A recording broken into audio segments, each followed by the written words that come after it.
I'm breaking things down. So it's 5:57 a.m. and it's underway here. You've got SDOT and you got utilities all around the park here. You know what I'm saying? Also, we see a sign that's going up over here. It says park temporarily closed.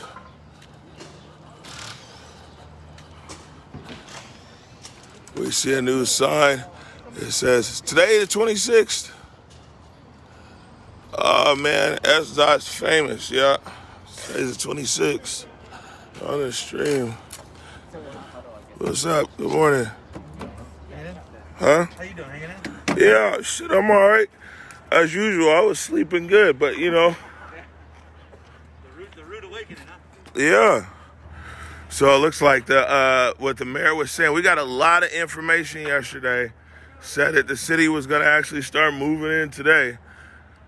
This is their move in. What it looks like is that you got SDOT here. You got all the trucks coming in down there. It's going to get sent to the side and brought down to our shop, and you guys can come and grab it. You guys are taking it into your You shop. guys can speak to Sam Zimbabwe. Where's Sam at? He's up on top of the hill at 12. Sam! All right, so they're going to go talk to Director Zimbabwe from SDOT. You know, these guys are just over here doing their thing. I definitely puts them these guys in a bad situation, though. I tell you, especially the sport and everything else.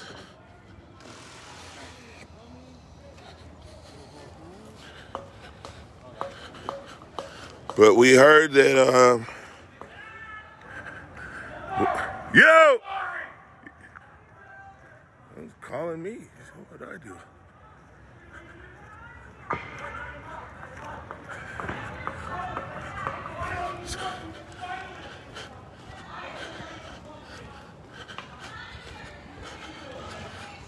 So they're standing.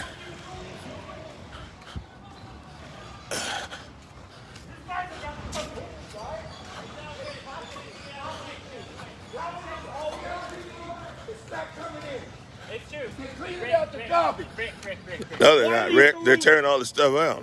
But they're dismantling everything. What you mean? They're taking them away. Taking it all. Taking it away. Your artwork is down there. What?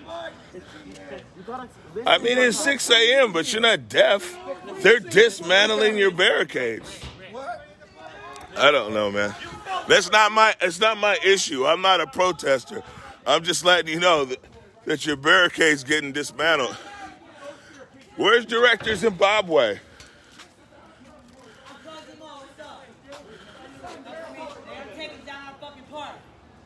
This is our territory right there. You want to help? Get out of barricade. Who the fuck are you? You trying to help us? Hey, the park is closed today at 2 p.m. Today at 2 p.m.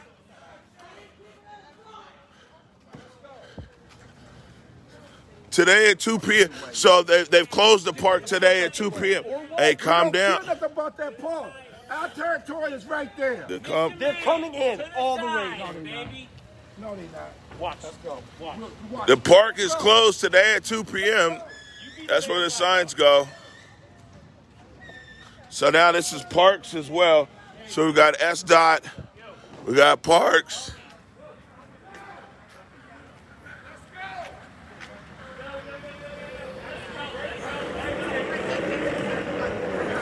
So SDOT, parks, you happen to have the Associated Press out here. What you doing at? AP guys get the scoop. How you up so early? So the Associated Press is here. I mean, it's global press. Guy right there, he's streaming that backpack right there. So this is live with Associated Press. Looks like we got the Parks Department in here. We've got SDOT in here. They're closing the park today at 2 p.m. So that sign that says 2 p.m. today, that means that they're probably most likely going to put a trespass order on after 2 p.m. today. There very well could be a trespass order here at the park. Hey, you guys seen Director Zimbabwe? Yo, Sam! So we're looking for directors, Zimbabwe.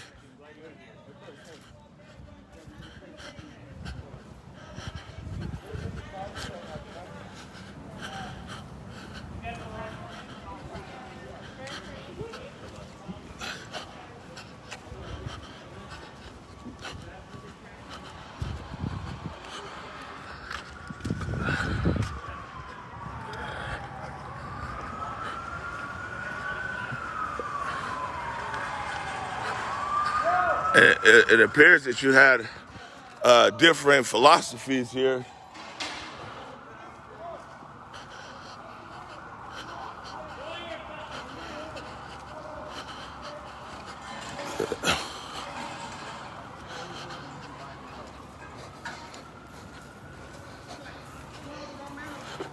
So we're up here, we're looking for Director Zimbabwe.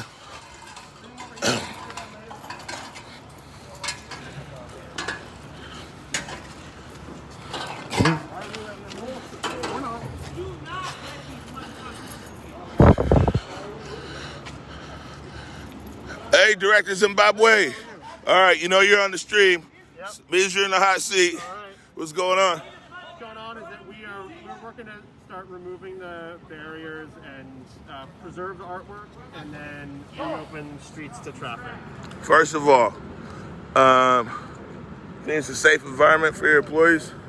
Yeah, I think we're not trying to have conflict. I know folks it's early in the morning. We got folks who are out talking with us. Yeah, there's got fights down there. But yeah, second of all, taking the artwork where? Now, you know that this artwork has been a very big deal for people here. And people from the outside are coming, they try to steal the artwork and all kinds of other things. Okay. So where exactly is the artwork going? We want to preserve it and work to preserve it with this community. We've got a roll-off container that has a secure lid on it. We will work to take whatever folks want us to take to a city facility and then work with people. Brian, one of the guys who's been coordinating the art, has my cell phone number. I'll give my cell phone number to anybody who wants to talk about the artwork and speaks for the artwork. And all right, well, I got your number too. Yep, so absolutely. well, I'll put other instruction on Twitter. Don't give out my number. No, I'm not. That's why I said I'm not gonna give it out on air. Morning, Chief. So the third thing is now, when you say reopen the streets to traffic, are you removing a partial footprint, or are you removing a total footprint here at the cement barricades? So our goal is to remove the entire footprint, but we're not moving folks off of in front of the precinct. We're not. So your intention isn't to deal with the protesters. Your intention is to move. I'll tell you, your intention is to move the barricade, but not the total people. Hey, as in, like, you're not here to remove the people who are camping. Right, exactly. All right. And if there's around, I know we've got most of the people who are left camping are camping here in front of the precinct. So if we need to remove, like, keep a perimeter, right here, we'll work with them. All right. So, Director Zimbabwe, one last thing. I know it's a busy day for you. You got a lot going on, but I would say that if you're available between the 11 and 12 o'clock hour, you've come on our morning show before. We do it live right there. Have an opportunity to speak to the whole city as usual, because this is. You're out in front of it. So between 11 and 12, right there. I know you're busy today. You're in the hot seat, but let's see what happens. Good morning, Chief. Good morning. How are you, Mark? Good to see you, sir. All right, everybody be safe. So it's underway right here. Everything is moving out.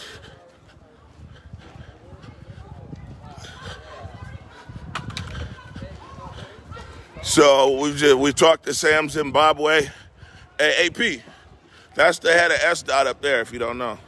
The guy in the orange jacket, he's the head of SDOT. Our understanding is what's going to happen here today.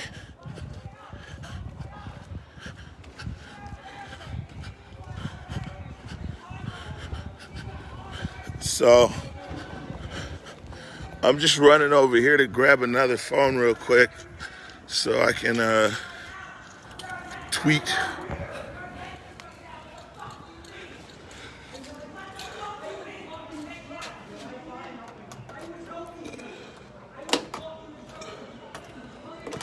is, hold on everybody, just grabbing the phone.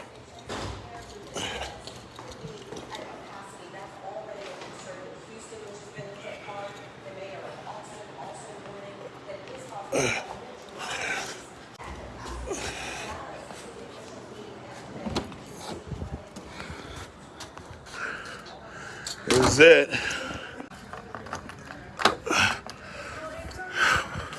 We've been on the ground for years. All the barricades are coming down. The city's moving on everything. We've been out here since day one.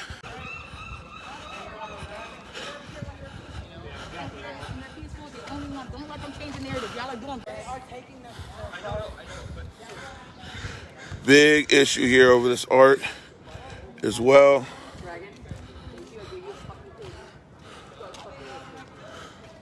So we're fighting here. So again, as you guys know, you hear me say it, to set the scene, what we have going on is we have SDOT, we have Seattle Parks Department, and a few other city agencies that are out here this morning, and what they are doing is dismantling the barricade. Early morning, they've taken down the art, and SDOT said,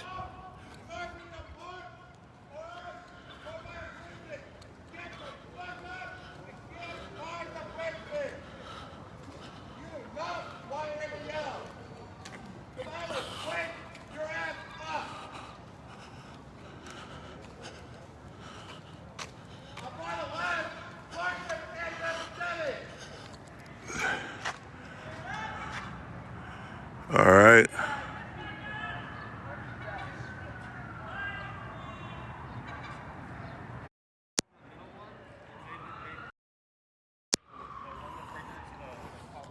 So barricades are definitely, they're on their way down. They're being dismantled.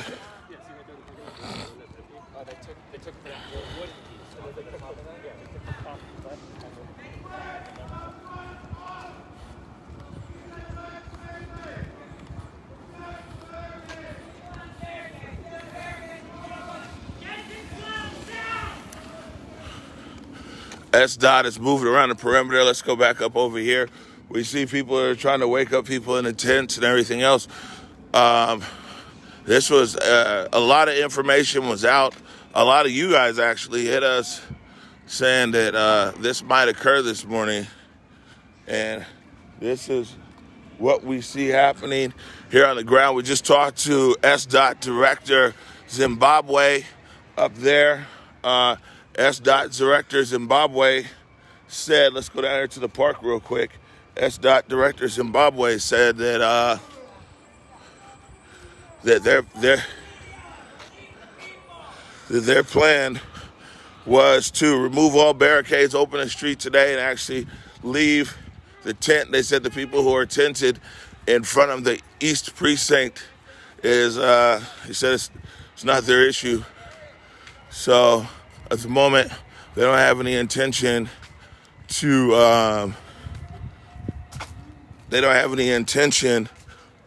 remove the people who are in front of the East Precinct.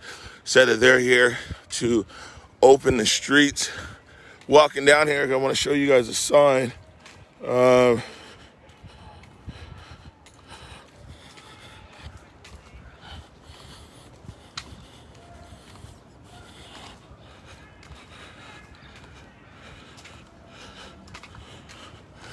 I'll show you a sign over here. It looks like the city, and I'll tell you why this sign right here is important.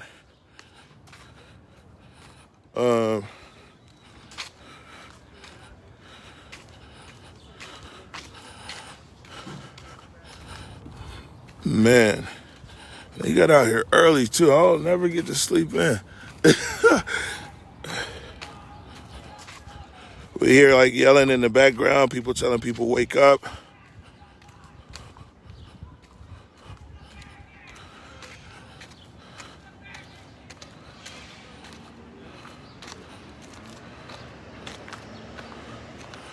So, and they took it down. I got it on tape though.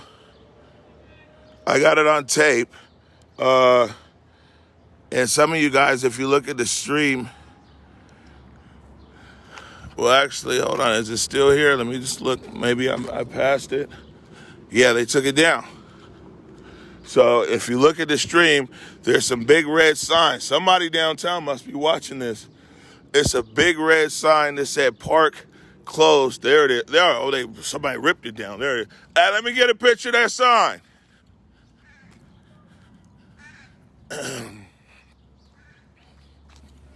Here you go.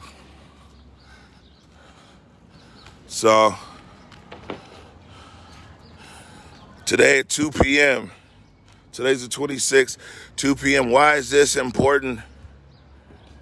Why is this important is that if a park is closed and they're temporarily closing there at 2 p.m., then that means that after 2 p.m., that anybody's in the park could either be trespassing or they could be having an illegal assembly. So seeing a 2 p.m. park closed sign actually means that after 2 p.m. today, it very well could be interpreted anybody who's there in the park is either loitering or it's in an illegal assembly in the park. So that's why we saw those signs there that said 2 p.m.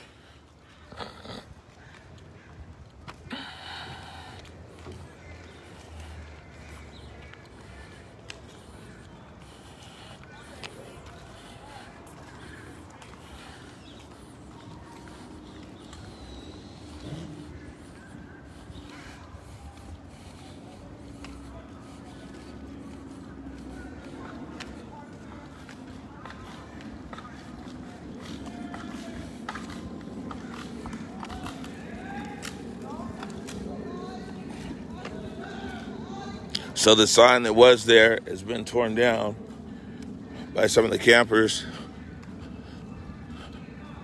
Go ahead, head back up here to 12th. Hey, I'm sorry to wake you up.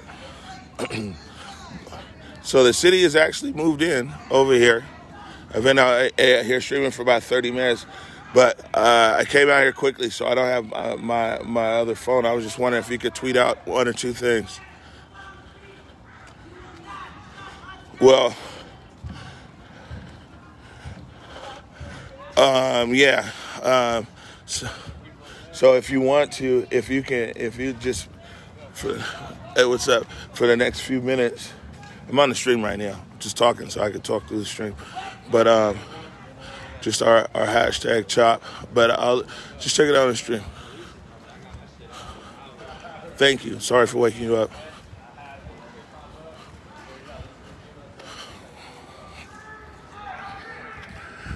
All right. So basically, again, around 5:30 this morning, 5:15, 5:30, I'd say, Seattle Department of Transportation, SDOT, Seattle Parks, come down into the chop. We talked to SDOT Director Zimbabwe. He said that their goal today is to remove all the barricades around CHOP and to open traffic back up. So,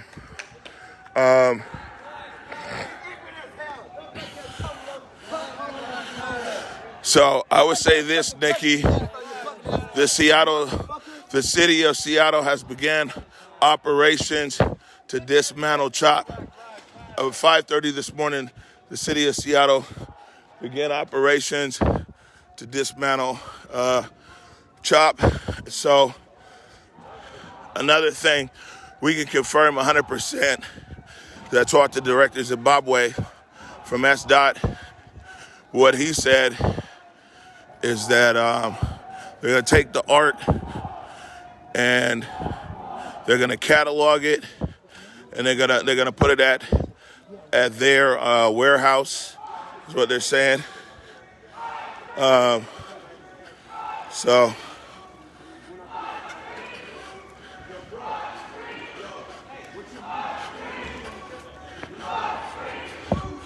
So right here,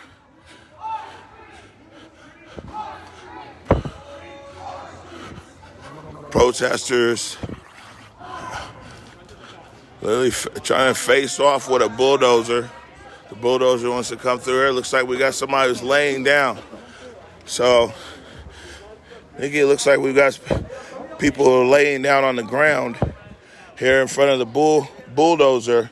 Bulldozers are out here. They're laying down in front of the ground. You know, you injured your knee. As you know, SDOT's been put in a unique position. I think SDOT Director Zimbabwe, any capital that he's earned over here the last few weeks on the ground with the protesters, he's definitely using it all right now. But this is the lids are being removed off of here. We do have a small fire presence. I don't know if it's officially for this or you just walk down, but you know what I'm saying.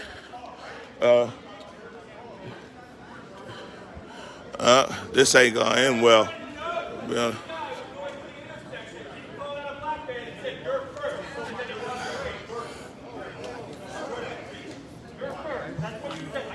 What is happening?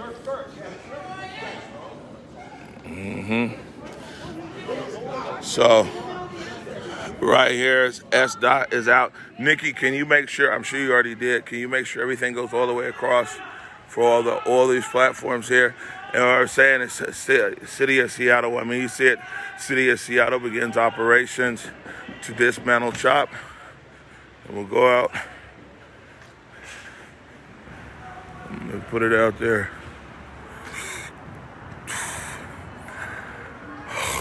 Good morning. Hope that pay grade goes up when they got you guys out this morning. Morning. How are you? Good to see you. I'm still here. It's been a long time. It's been a long time, you know what I'm saying? I ran into a bunch of your guys yesterday. I was helping with a situation down there. They're like, man, we've been watching you. So I was like, okay. Well, you guys got any official presence here today? Just support. All right. Good luck.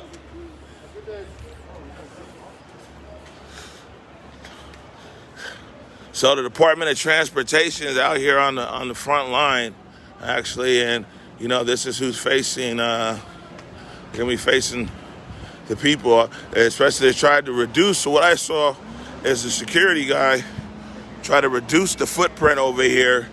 They wanted to reduce the footprint down just here to the East Precinct. My understanding from he went up the street. It was going the other direction. My understanding from SDOT Director Zimbabwe, who we actually spoke to this morning, he said that their plan is to remove all barricades over here. Have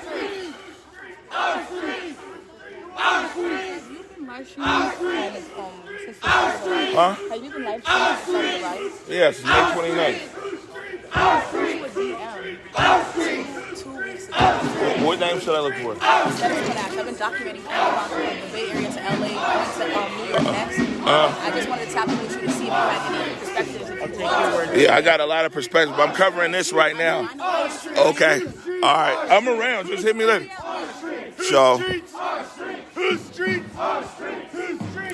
what we got right here, like I said, Director Zimbabwe said that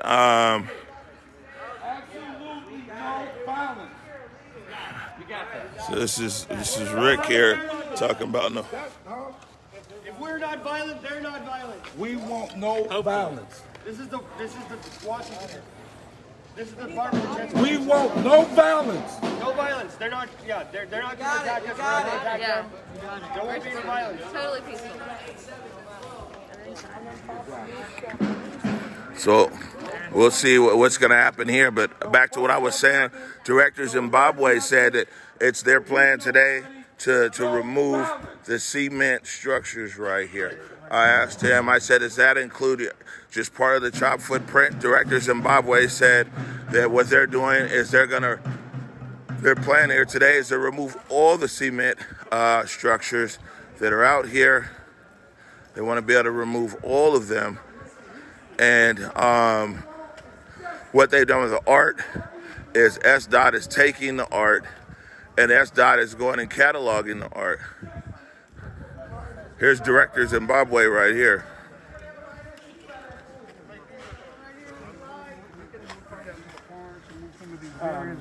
We'll be doing the cleaning. Excuse me. No problem. So, According. Private conversation. No, it's all good. I can respect that, Director. Come talk to us, though, if you can, for the morning show. 30 seconds and then give me the feedback, okay? He's a firefighter. I understand that. I'm just saying. Hey, Chief, does fire have any presence here this morning, or are you just down here It's just me popping and in? Chief Scoggins, yeah, just popping in. Oh, okay. So it's cool. So we've got fires right up the street. I just talked to Deputy Chief right there. He said that Fire Chief Scoggins is up the street as well, and they're here in an observation role. Yo. Just like to let you know that these people, I went up and talked to them. They're Parks and Rec people. They're here to pick up trash. They don't have a crane. They don't have a forklift. They're not here to move barricades. They're here to pick up trash. Okay, so you do realize that the SDOT Director Zimbabwe is right there, and he said that they're here to pick up all the barricades, catalog the art, and reopen traffic today. Huh. That's the director. I mean, I'm just a media guy, but I definitely don't believe everything I hear. But I do go to the source. The guy there in the orange vest is a director. So if you got a question, I talked to the dude over there. well, you know that's two different departments, though, right? SDOT. I asked SDOT. Yeah, SDOT. That's the director right there in the orange vest. Why not take it? My mama always says, "Hear it from the horse's mouth." Let him. Man.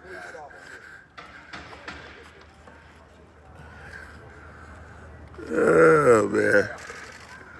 So, and yeah, we have the main people on the ground this morning thus far is SDOT and Seattle Parks.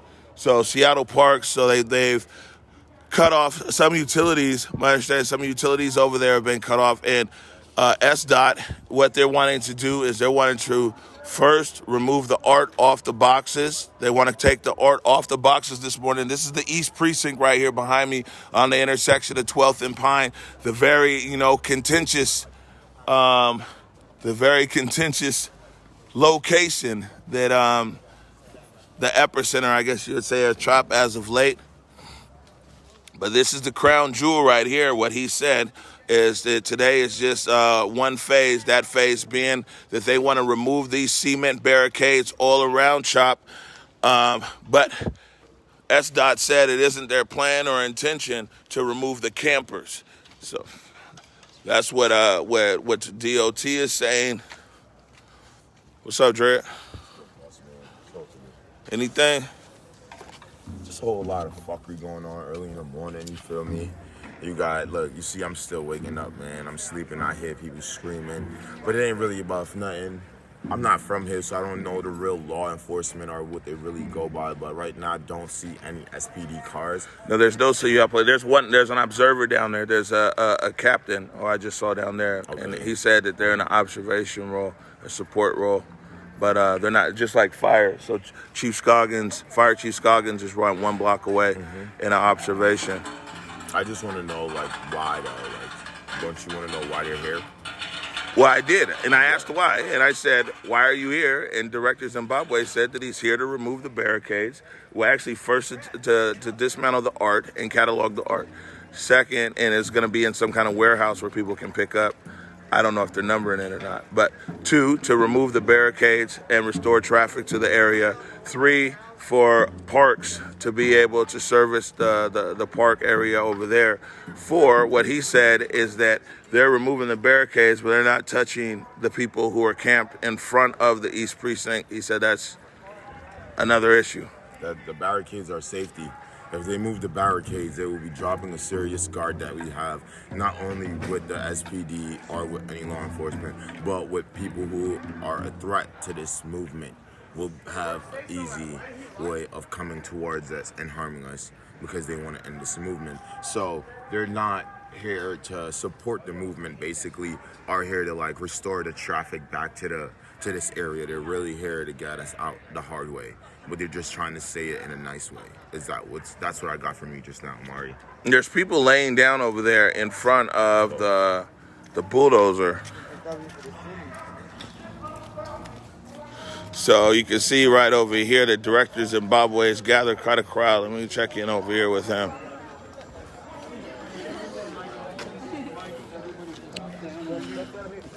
Are they cataloging the art? My goal is to make sure that 24/7 have that emergency vehicle access, and that people. And I know. No, the fire department is refusing to respond. Please turn them around. But that we figure out a way to have some balance of allowing the residents and businesses that have been challenged over the last few weeks. Of course. To have a little bit of normal, like, and I'm not saying that there is no normal. I'm not trying to say normal, but make sure that people have normality, access, make sure they feel safe. Well, and it's also like the ability to come and go as they please too, which Of course. I think, I know I've talked to folks here, all of you, like, nobody's getting stopped, nobody's getting turned away. We totally understand that, but the feeling of the need to come to a checkpoint, even though it's people doing it for the perception of safety inside, figuring out how we don't have that. Yeah, completely understand that. For the aspect of allowing emergency vehicles to come in. Excuse me. Exactly. I don't know either. So that was SDOT Director Zimbabwe there saying that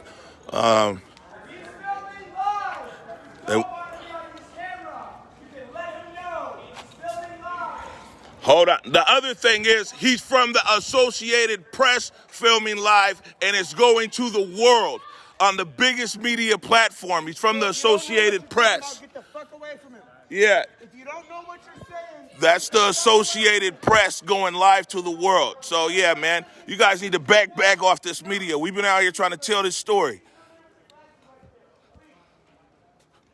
Oh, now he's all good. Oh, it's the AP.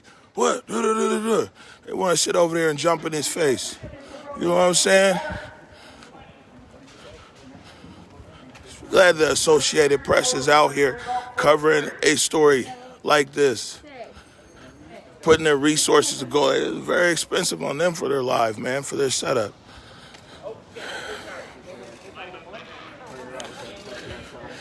Here goes an AP photographer over here too. It's my man. What's up? I was just telling the crowd over there, they was jumping on your bed, not physically, but I was like, they're like, well, you streaming, get out there. I was like, man, this is the AP. You know what I'm saying? It's like the biggest media platform in the world. Let that man work.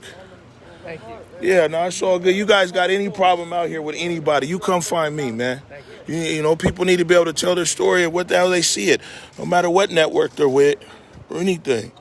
It's the real deal. Agreed. Thank you for saying that, Omari. Yeah, no, you're welcome. That's the truth, man. Don't matter what network nobody's with, man. You need to be able to be out here and say what it is you need to say, man. So again, right here, I guess you would call what we used to say the southern barricade on 12th in between Pine and Pike, as we find right now that there's a protester that's literally laying in the way of the bulldozer.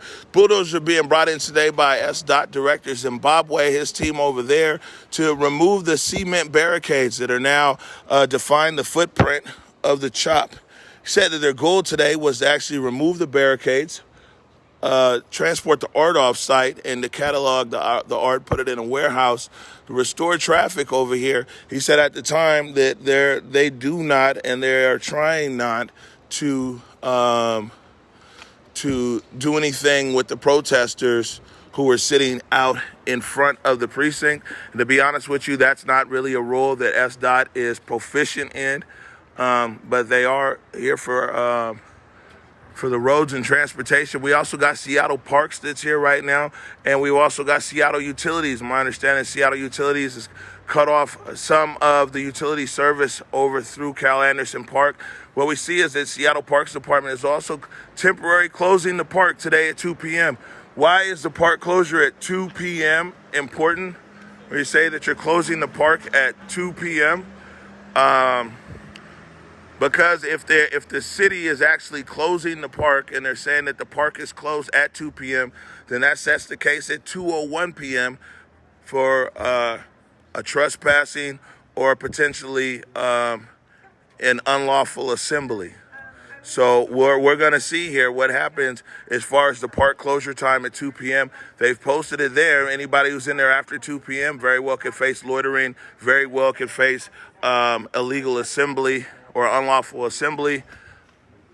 And I will have to watch the clock and see how that one plays out.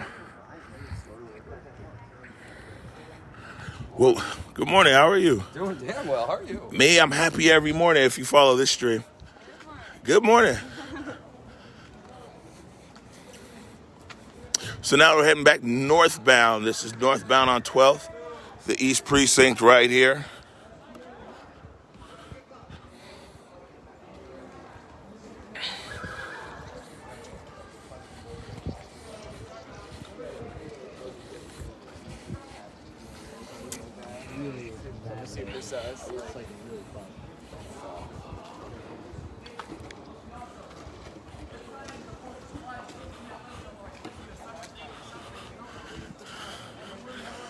All right, so we're moving back out here.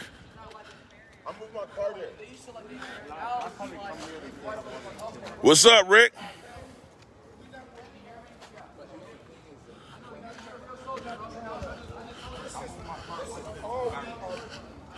Working with right now. Yeah, you know their plan is to remove all that, right? I know, but that's all we working with right now. Yeah. I know. I saw you moving the footprint earlier. What's up, Nikki? Yeah, I'm not worried about what they doing elsewhere. We trying to preserve this. This is what we're here for. This is our power source. No violence. Yeah. Now I hear you. Man, I don't think anybody wants violence, Rick. But my question to you is this: it's early in the morning, so if you don't know, it's fine. Director Zimbabwe said when I was out here early, right? Even before you were down there, I talked to Director Zimbabwe. He said that his goal here is to remove all the cement around the East Precinct and around the CHOP. Their goal is to remove all the cement barricades here. We're not letting them. Okay. I'm just letting you know. We're not letting them. This is what we're preserving right here. So it's your intentions then to hold down these cement barricades that outline the East Precinct? That's right. Okay. That's it. All right. I mean, I like always how direct you are, Rick. It's yes or no. Be safe out here. Yeah, I'm Omari. Your coverage has been amazing. I just wanted to say thank you. I've been following you for like the last 2 weeks. Well, thank you. It's been everything. I appreciate you. Be safe out here.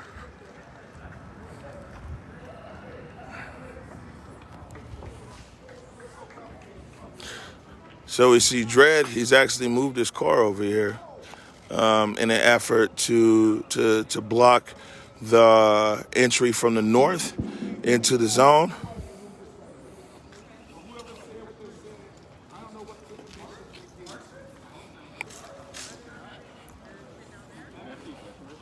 What's up? I gotta ask you a question. Where's there a Starbucks that's open? You rocking that? It ain't even close, huh? All this shit breaks out. So, do you know any reason why? So everybody heard was police was coming in. Why would they use SDOT and these guys as the foot soldiers? But you got no, man. I mean, man, that's misinformation. No, the police. Then correct me.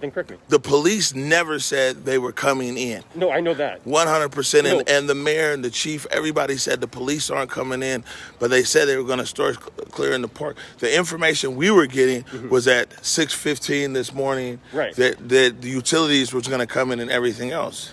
So why was all the information people were posting last night about police coming in? That's man, my issue. That's because there's hella ignorant protesters, man. I talk about this on my morning show. I'm like, you know me. I'm not a protester. I'm not with the city, but man, I have this a high level of ignorance out here, man. Say something? My biggest problem with all of this is there's so many people that call themselves allies and want to be a part of this that are posting from Facebook and posting from Twitter, but they're not down here. They're putting people at danger. Well, they probably work for the.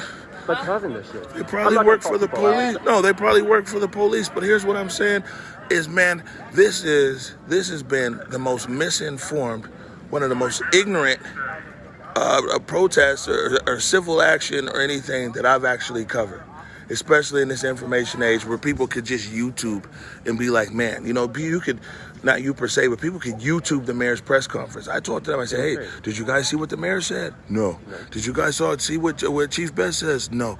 And so then they sit out here, so then they susceptible to anybody who got the best message, because ain't nobody said out there. I mean, it's real disappointing that the city of Seattle has been tied up on a lot of stuff, man, but out of the ignorance. I would be like, you know, these people would be like, man, you know, there's a very sharp group of protesters. They follow everything. And that's not all protesters, but the amount of misinformation that's been out here has been crazy. You know what I'm saying? I mean, and it's dangerous. It's hella dangerous for everybody here, for protesters, for media, for people who live in the neighborhood. It's been dangerous, bro. That's why we sit out here with all these bulletproof vests and everything. You know what I'm saying? No, it's all good. I mean, you know me. I just call it as I see it. You know what I'm saying? We've been saying, excuse me, for the last few days, when guys go read something, you know what I'm saying? And figure it out. Take care, man. All right. Be safe. God bless you. Have we ever had an emergency vehicle inside here? Ever. We've taken every situation just fine. We've had police to get them to come. No, because they jacked us off and it cost us a fucking life. And do you so understand that's very about fucking the emergency upsetting. vehicles at this point? They hear it. They all, just as we can't represent our full community, these two cannot represent our city. What's up, man? Beautiful. You guys told us Yeah, I'm gonna tell you something though. No matter how you feel about this situation right here, at least Zimbabwe is out here, he's facing people, he's talking to people, criticism or not, everything else. You know what I'm saying? I think people remember who's here, no matter how this plays out. Zimbabwe's here, Scoggins up the street, Utilities is out here. These are the people who've been out here. No windows get broke. Ain't nobody trying to break nothing. Have you guys, we should be able to trust that you guys are really here to help us. If not, you guys might as well stay away and let us do what the fuck we're doing. No barricades are moved today. There's no point. Might as well go home. Working with this if it's going to be fake the whole time and we're still warring. And it's not fake. We do appreciate the fact that Nice call. You guys came a little. That was nice try. Nice and early enough. But you guys need to become more correct. Anywhere else around the field, we can't tell that. We told them I told y'all for a whole week that these niggas were going to between 4 and 6. Like, so you're proposing that we remove the fucking precinct. just Whoever else is behind still out you, here, well, fuck. Do you have Be vigilant of that. See, like that's what I'm saying. What do you like? No barricades are removed today. So you need more open road for what? Is that? Can somebody get this car coming down the road? The garbage trucks to come on the camera. So is this not open enough for vehicles to come through? Do you need to remove more barricades? Is this not enough room? Two cars could. You guys watch out! Watch out! Clear the street! Clear the street! Clear the street! Come on, bro. I'm all for the respect for you Clear the guys, street! but You might as well go home, you guys. Seriously, go home because they're not moving any barriers today, and I promise you that. So go home. I promise you, you're not moving any vehicles in here or any barriers today. I give you that word that that's not going to happen. So go home. We're trying, my goal throughout this process has been to de-escalate. I know it's so.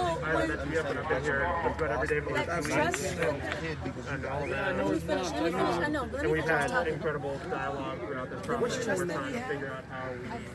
Y'all gonna have to figure it out at the end of the day. Go home, please. Enjoy the rest of y'all day. Go home. From what office? We understand that. From the mayor's office. Well, she should have the biggest voice out here. It is. If she's representing the mayor. She should have the biggest voice out I here. totally respect that people are like, we haven't turned anybody away, we haven't done anything, but it's Well, I mean, that's what I'm saying. And she, I mean, Zimbabwe over here, everybody's on Zimbabwe's head, but this is the representative of the mayor right here. Let's see if we can get a statement. Excuse me. You're from the mayor's office? What's happening? I mean, you're the one people should be talking to, though, not Zimbabwe. Before we actually all agree, I'm slightly angry, but I used to have an agreement with you guys talking with the fire department. Today is not the day to move barriers. I just want you guys. A block away from the fire department, and I need them to get a ladder to him, so before he commits suicide, that they don't have to contact 24 months. Yeah, but you guys need to look at the hierarchy of a situation and then know who to talk to. Everybody here falls under from over there. You guys, wait, you ever show up that early in the morning again, because we'll make sure that you guys don't ever get back into consensus. Please don't do that. Authority to make the decisions that everyone's going to follow. That's why we waited until all the. Because now you guys aren't moving shit today. I guarantee that's the black collective voice. It's Stephanie from the mayor's office. That's Director Zimbabwe right there. Barriers, those barriers. What is the random leaders don't mess it up every time. Keep all these barriers. We actually People are asking, is the SPD planning on moving in here today? There's the questions that I'm getting here on the feed. I talked to a captain earlier. He confirmed the same thing. Thank you. I was able to just drive through here just now. So what do you mean flashpoints if there's openings where cars can get in? Right here. Right here. No, not today. Everything's staying. Nothing's getting removed today. So there's a representative from the mayor's office. That's Sam Zimbabwe. He's the director of SDOT. You guys have seen Sam out here, though. We talked to Sam a lot for the last 3 weeks. Last 3 weeks. So you all come to consensus, okay? So nothing's being moved today at all. Nothing at all. See? That's fine. Do not call But that situation. We have a hold on. What? Medics and security will handle that. Okay. Consensus, right? That you all will talk as leadership, right? And then come up to a term. So from what I'm hearing is that a written version of what you guys want in a place where we can sign online or whatever the case, so that this should go on record, because we don't need another instance. We guys say something happens, and then all of a sudden the cameras here. I got a question though. I got a question right here. If we've got the office in the mayor and SDOT, and we've got people who are on the ground, and you're negotiating right now over the barricade, what's prevented the city of Seattle, SDOT, and you guys that are here from negotiating about this beforehand? But no, I didn't say make a decision today. I said, why haven't you guys, if you're willing to negotiate today, why weren't you willing to negotiate yesterday or the day before? Negotiations. You've been here for 3 weeks, you know this. So don't answer that question. No, it's not a stupid question. If you're going to negotiate about this right now. Let's bring it down. Okay, let's bring it back in. All right, let's just bring it back in. We're getting That's wild. I don't know, man. I think the point of decision making and everything else is at a different spot right now, because if now everybody is out here, and I don't know if SDOT or whoever thought that, an early start meant that they were going to get everything through, but if now they're willing to negotiate, people, both sides are at the table, then it didn't take all of this. You see what I'm saying? We could have talked yesterday. If the protesters are willing to give up space, then they could have organized the giving up of the space yesterday, and without endangering anybody from SDOT, from Seattle Parks, from anything else. You see what I'm saying? That's wild, man. That's incredible. Incredible, man. I mean, come on, man. Who's doing negotiating on both sides? That's what I used to do, man. Business development, deal making on a big scale. What we see right here is that now everybody's trying to negotiate the barrier removal, what barriers are getting moved, and everything else. If you can be at the table right now, that means you could have been at the table yesterday. You get what I'm saying? If you can be at the table right now, that means you could have been at the table yesterday. And right. Well, so the SDOT's here and they're moving the barricades or whatever else. SPD's on 10th and Debbie. Yeah, no, well, they're down there. So I just asked the mayor's people. I just asked the police. I talked to a captain over here that I know as well. He said that they're not here. They're only here for support. Like if it gets funky in here, then it's whatever. But no, but the whole point of what I'm saying about this is that, man, this don't make no sense. In the sense that if they're negotiating, if they've stopped moving these cement barriers and they're now negotiating and the protesters are telling them what cement barriers that they're willing to give up and everything else, why didn't they just have a meeting yesterday, 2 days ago? Pull out a map of the barricades and be like, look, man, okay, it's this and that. Well, I mean, but this is what I'm saying, though, man. This is where people just drop the ball on this, man, from all sides. 100%. As somebody who's been out here covering this for weeks, man, god damn. Well, I'm just saying that it's like, I mean, the people need a resolution, protesters need a resolution, but if they're negotiating right now and there's a willingness, I had the same conversation yesterday, 100%. They could have agreed as to what they were going to do. It's just, man. Understanding that the police station is something that you guys really passionate, that's a non-negotiable. Secondly, it's okay to bring in some outreach services and start working with those persons in the park. Yeah, but they got to check in with us first. So who's the us? Give us the us so we know. You three. Right, we're going to focus right there. They're going to focus and work directly with y'all. So everybody that's going to be coming through here, we're assuming that whether it's SDOT in the future, whether it's City Light, they got to fix out lights, anybody should be negotiating with you three. Yes. You have the authority to. All you have three, the authority. Not just one of you right. three, all Wait, three. no, I'm saying all three. No, all three. Right. You're a unit. You're a unit. Pardon me. Wait. You're a unit. You're a unit. You're a unit. You're a unit, right? You all of this is a unit. This is unity. That's what a unit is, right? So you guys are the point of contact. You're the point of contact. We understand that, no doubt. I know. I see you all day. Right. We will discuss this personally. Where I see this shit, bro. No, don't touch me, bro. Don't touch me. Get your fucking hands over me. There are many black leaders that have been here that are not here. I'm not negotiating with nobody over here, bro. Nobody over here, bro. And I'm gonna get real crazy, bro, if I don't know what's going on, bro. I want to know what's going on. Not everyone trusts you in that. Why don't you just let them come in and hear? Why don't you let? Not just three people. We need. Not just two. No. Then you guys. Well, you guys can figure that out. You all can figure that out. Hey, let's talk. Keep talking. You guys can figure that out. What we're gonna do is so we want to be able to one, just gain access to be able to figure out what barriers and so forth you can take once you decide. We want to have resources that are going to come in and help the people in the park, eventually putting them into some type of housing, okay? And then be able to clean the park, because it's got some needles, all kind of stuff in it, right? So that's our goal, okay? And then identify the short term, just what barriers and everything you all are comfortable with taking down for medical access. Them are the three things we want to explore in depth with y'all. So moving forward, if y'all can convene with your committees and you talk about that, and we can get back to you this afternoon, and you guys let us know what your thoughts are. Or even, even on homelessness, I think that we did want people at 8 o'clock. Is that okay? Just add that. So let's open these negotiations again. Let's say 6, 7 a.m. tomorrow. Oh, well, hey, what with that? I mean, we're not going to force your hand, yeah. If you're going to get consensus, yeah. You understand that you're talking to the three of us, but we won't move forward until we talk to everyone. Respect. Yeah, respect. So. So you're coming back in? Well, I'm here every day, so it does. Right, I'm here every day. So I mean, but if you all can come to today, we're going to be in at 8 with the homeless services that we talked about. Okay? Yeah, with homeless services. And I would like for you every day. I'm here. Every day. I'm here. We'll talk later. Hold on. We'll talk. Wait, just hold on. They're all at the city. All three of these guys are at the city. Outreach services today at 8. Yeah, she represents the mayor's office. This gentleman right here represents public utilities. The gentleman in front of you represents Department of Transportation. He's a director. He's the director. Yeah, it's no problem. That's what I'm here for. To gain information and give information. I need it all written down. Let's get Amazon we could put some I just feel like you want to give us right? Not here. Nobody's what to do.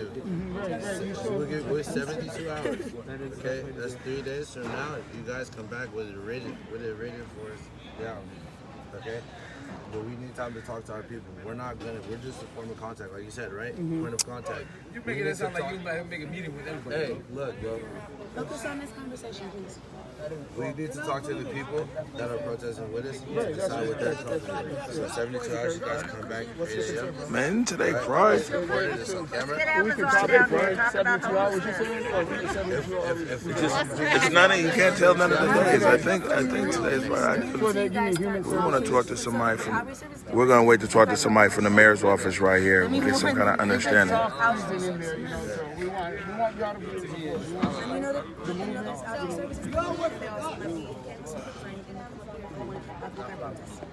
We're not gonna do that. They're not gonna move any of the barriers. So the only people coming back at 12 noon today is you guys, the outreach people. But the other decision for the We have 8 or up on the hill, uptown. But as far as the barricades, yeah, 72 hours. You guys discuss too what ones you're comfortable with, because when we meet, we want to move forward with action after that, okay? And we want to make sure that you guys feel comfortable as a unit. That's the wildest shit I ever seen. Can we say noon just to get Yeah, we said noon. so that we can just talk to everyone, make sure they're not scared. Again, this is our community. Let's shake all the tents. Wait until nobody's gonna get kicked out. Yeah, no. These are just for outreach programs. But that's another thing on the record. They're not kicking nobody out. They're coming to. Their job is to come and provide a service for our homeless fraction of our protest. This is. So they will be coming back. Let me tell you something. This is one of the wildest things that I've seen, because this is if what's occurring is now SDOT comes over here to remove barricades. Protesters come out. Protesters and the representative from the mayor's office, public utilities, and SDOT have negotiation. They're negotiating here in the street as to now what time, who's going to do what. Man, these conversations could have been happening, especially if the city is going and they're like, okay, we're going to wait to hear from you. I mean, this is wild. And also, the other thing is SDOT, public utilities, Chief Scoggins, man, they've always been able to come over here and actually work with people. So it's like, man, it's just wild. I don't know. Hey, it's wild, man. We're going to wait to get a comment over here from the mayor's representative.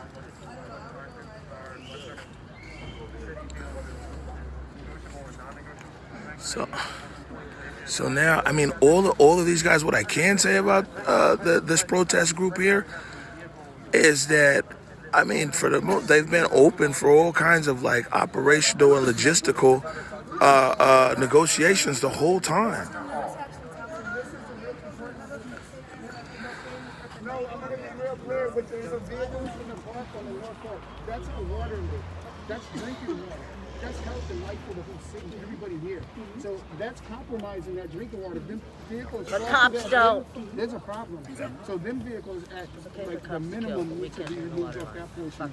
Because they're on our drinking water, and everybody in this city lives off of that. So We can talk about moving them away. But again, please give us We'd like to identify where that drinking I'll show you all. Like we said, so we can actually get started. Yeah. Thank you, and also thank you for being concerned for the city. Thank you. like 30, Yeah, 45 minutes. give you acknowledgement for what you think about this. So that you guys can see if we can start. I mean, again, these are folks who are really reaching out. Yeah, the AP's got a stream going over here to my left. And thank you. We've been reaching out to these people as well. Thank you again for this. They're noticed about, and we feel like we can help them do more for the people, like actually do more for the people. Exactly. It won't. Yeah, so I like copyright. 30, 45 minutes. 30. So how do we connect? Thumbs up, one love. Behind you, Idris. In Seattle against SPD. Thank you for standing in solidarity with us. Like, We're for the people. Appreciate y'all. Yeah, we would hope so. Let's not have it. Yeah. Say what? Before I went any time, I was born in July. No, I'm not laughing. And so I think you might be misinterpreting me over here. 5627. Who are there right now? I want to give you guys the respect and the time, but I also. I got you. I'm about to do a quick run through, and then after we do our meeting, we'll do another run through. Great. Yes, because then you got some people that's the medics, you know. Yes. I will explain to you. So we're gonna break up. So we got people from the mayor's office. I'll let you guys know. Excuse me, ma'am. So, how are you? You got it. The sun's bouncing off everything. So, my question to you is this, and to the mayor's office, is that this particular group of people right here, these protesters, these are the same protesters that Director Zimbabwe, that director over at Utilities, and Chief Scoggins have been meeting with for 3 weeks.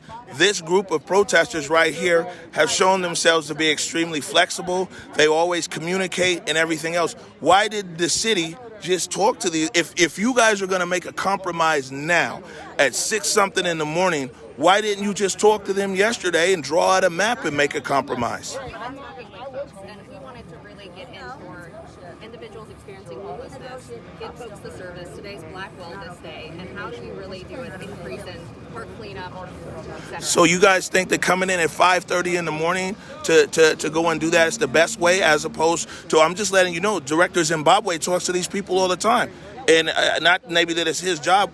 You think that coming in at 5:30 in the morning, as opposed to director coming out here maybe the last 2 days saying, hey guys, it's Black Wellness Day on Friday, this is what we want to do?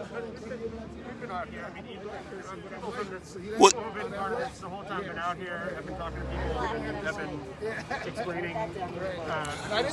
I'm just saying nobody knew, as far as whatever. I mean, we got lots of messages, a lot of media people, some of these people here.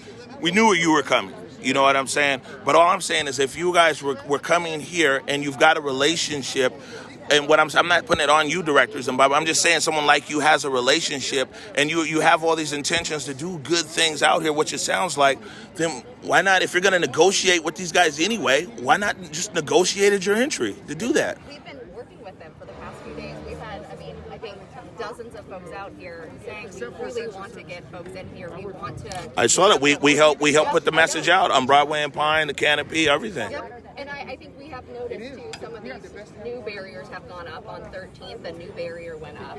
That barrier is not being used over there. And how do we create an entire community that people can come and they can demonstrate and they can make their voice heard? And at the park, we've just seen an increase of individuals who may need services. They definitely need services out. I can tell you myself, that's what we talk about, is a lot of people out there need services out here.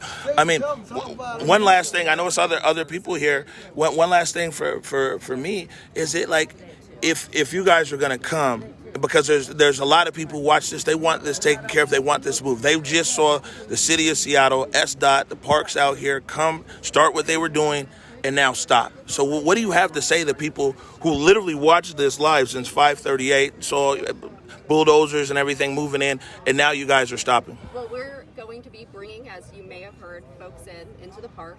Again, our focus has been community wellness, services, healthcare, free testing for individuals. So we are, again, I think the demonstrators did say that they are okay with individuals coming in to really offer those services. Hey Sam, Stephanie, I have a question. So I know. Director Zimbabwe, can you explain at this point what workers from your department are doing? Man, every time I think I get to sleep in. So anyway, they're talking over there. I take a step back. I got the questions that I wanted, but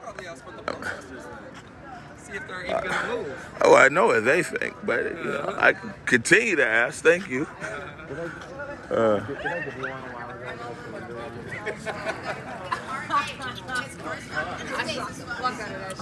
Hey man, how you guys feel about these guys moving these barriers? Is it something you're all right with? Yeah, Put that shit up, now all of a sudden they want to take that shit down? What's the fuck?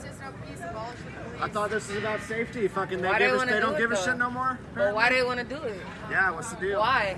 Why would they not respect Kind of thought that might been the sentiment, but you know, I'm gonna continue to ask people how they feel. So we got two. I mean, it's like you got two issues out here now because, well, we've got way more than two. But on one side of things, though, you've got the protesters, you know, who are like, oh, okay, people are coming here early morning or whatever to take their whatever the barricades.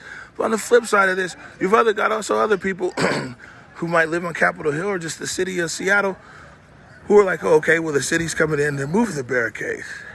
And you know, at the moment, we've got an impasse. So, what's up, fam bam? Good to see you.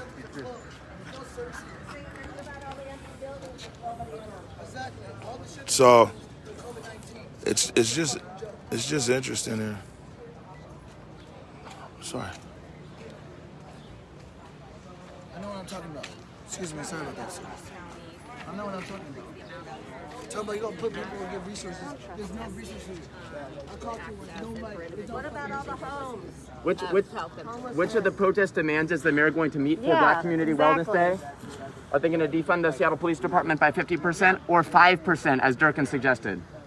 Well, thanks for that question. We have been looking at the SPD budget, and we welcome any ideas from you all of what are specific things in the SPD budget that may Demilitarize the police, stop the mass evictions, aka sweeps, that Durkin has been a proponent of for a long time, take a major portion of the police budget. There are many ideas, and I've been organizing this city for 8 years. Me and my friends have been in city council telling you these ideas. Please don't pretend like you don't know these ideas, like we haven't been telling them to you, and then roll up at 5:30 in the morning when everyone is tired and phones are dead and act like that's a good faith gesture and talk to us about those ideas and say, oh, we couldn't possibly know what those ideas were. You know those ideas. You can defund the SPD by 50%. You can meet our demands for Black Community Wellness Day, whatever you're calling it, right? Sorry, excuse me. Or you can continue to act as not safe and bring people in at 5:30 in the morning without any warning. It's wild. I don't know, man. Hey, David. My whole analysis on all of this is that if the city had a willingness to negotiate, which they've just done. The city came in here, SDOT came in here with the barricades, with everything here, right? They came in here with everything, and they were moving stuff. But then the city stopped moving stuff to now negotiate, and they're negotiating footprint, and they're negotiating services. Then why didn't they could have came out here yesterday and then really been like, hey, look, guys, we're coming and we're reducing your footprint, we're sending in services, and it would have been the same conversation. But they could have, if this was what the outcome was.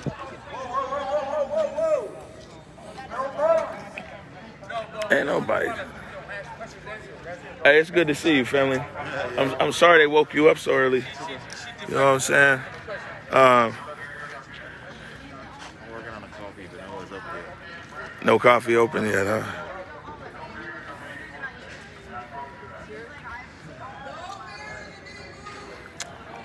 All right, so hold on. Let me go check out my girl, Didi.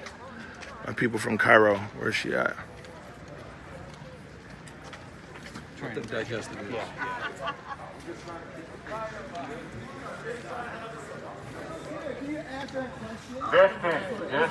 and no negativity. We need positivity. Hey, okay, let them talk. Let them talk. Let them talk. How are we going to get through something if no one's talking?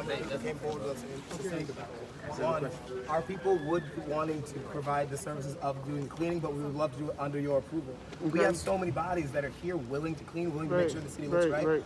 But a part of this is proving to Seattle, to the world, really, that we can do these things ourselves. We don't want to look like victims. So with your guidance, we'll do the cleaning. We'll do the cleaning. We don't need the city to be doing that, all right? Well, I'm from Minnesota, so we will follow. So if that's well, we can do it together. How about that? Because we want to work with you also, and that's the objective while we're down here. Okay, so we can do it together.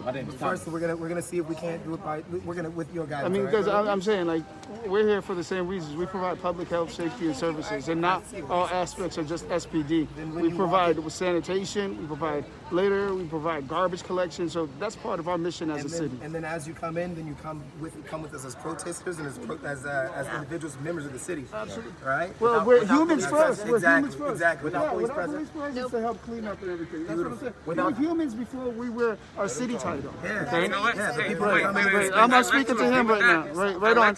I appreciate that. The police don't seem to think we're not that coming way. with the police. We're not. So let's focus on the discussion is, right now. It's not Okay. just the police. It's actually a lot of people out there that have been following suit with that for a long time. And that's unfortunate. We don't get looked at That's as a not human right. race. We get looked at as just a species of something that needs to be dealt with. And as that, I do not appreciate that. So we don't really need anybody telling us what needs to be done because we're smart. We can tell ourselves what needs to be done. We just need to take some responsibility and look at the situation. Because I'm tired of this oppression. The oppression is system. What is it there?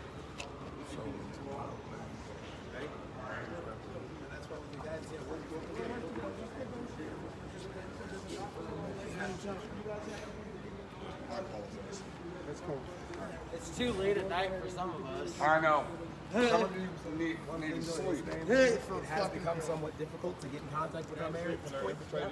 We've offered actually a few times. So in order to, the main reason why we're here is to get those demands met. She knows where we are. Yeah, she knows where we are. Again, even myself, who was there on that doorstep, who you met that day, I've been calling the dominant teams. I've been calling people like the calls have stopped being responded. So what I'm hearing, you all have a committee that we can sit down because this is demands. It's going to take some long-term planning. Yes. To change policies and laws, it's going to take long-term. Now we have a it doesn't committee. seem reasonable to sneak our head into all that. Exactly. We have to come to a common ground and understanding that that's the goal, that's the mission. But we're going to have to reconvene, and you guys are going to have a committee that's going to be hard set on making long-term changes. And I think that it's two things. Yeah, I think it's two things. Yes, of course we understand that some of these changes will take time, but there are certain things that are on those demands that are immediately actionable, such as those 73 officers that are still in the force of SPD that have multiple charges against them.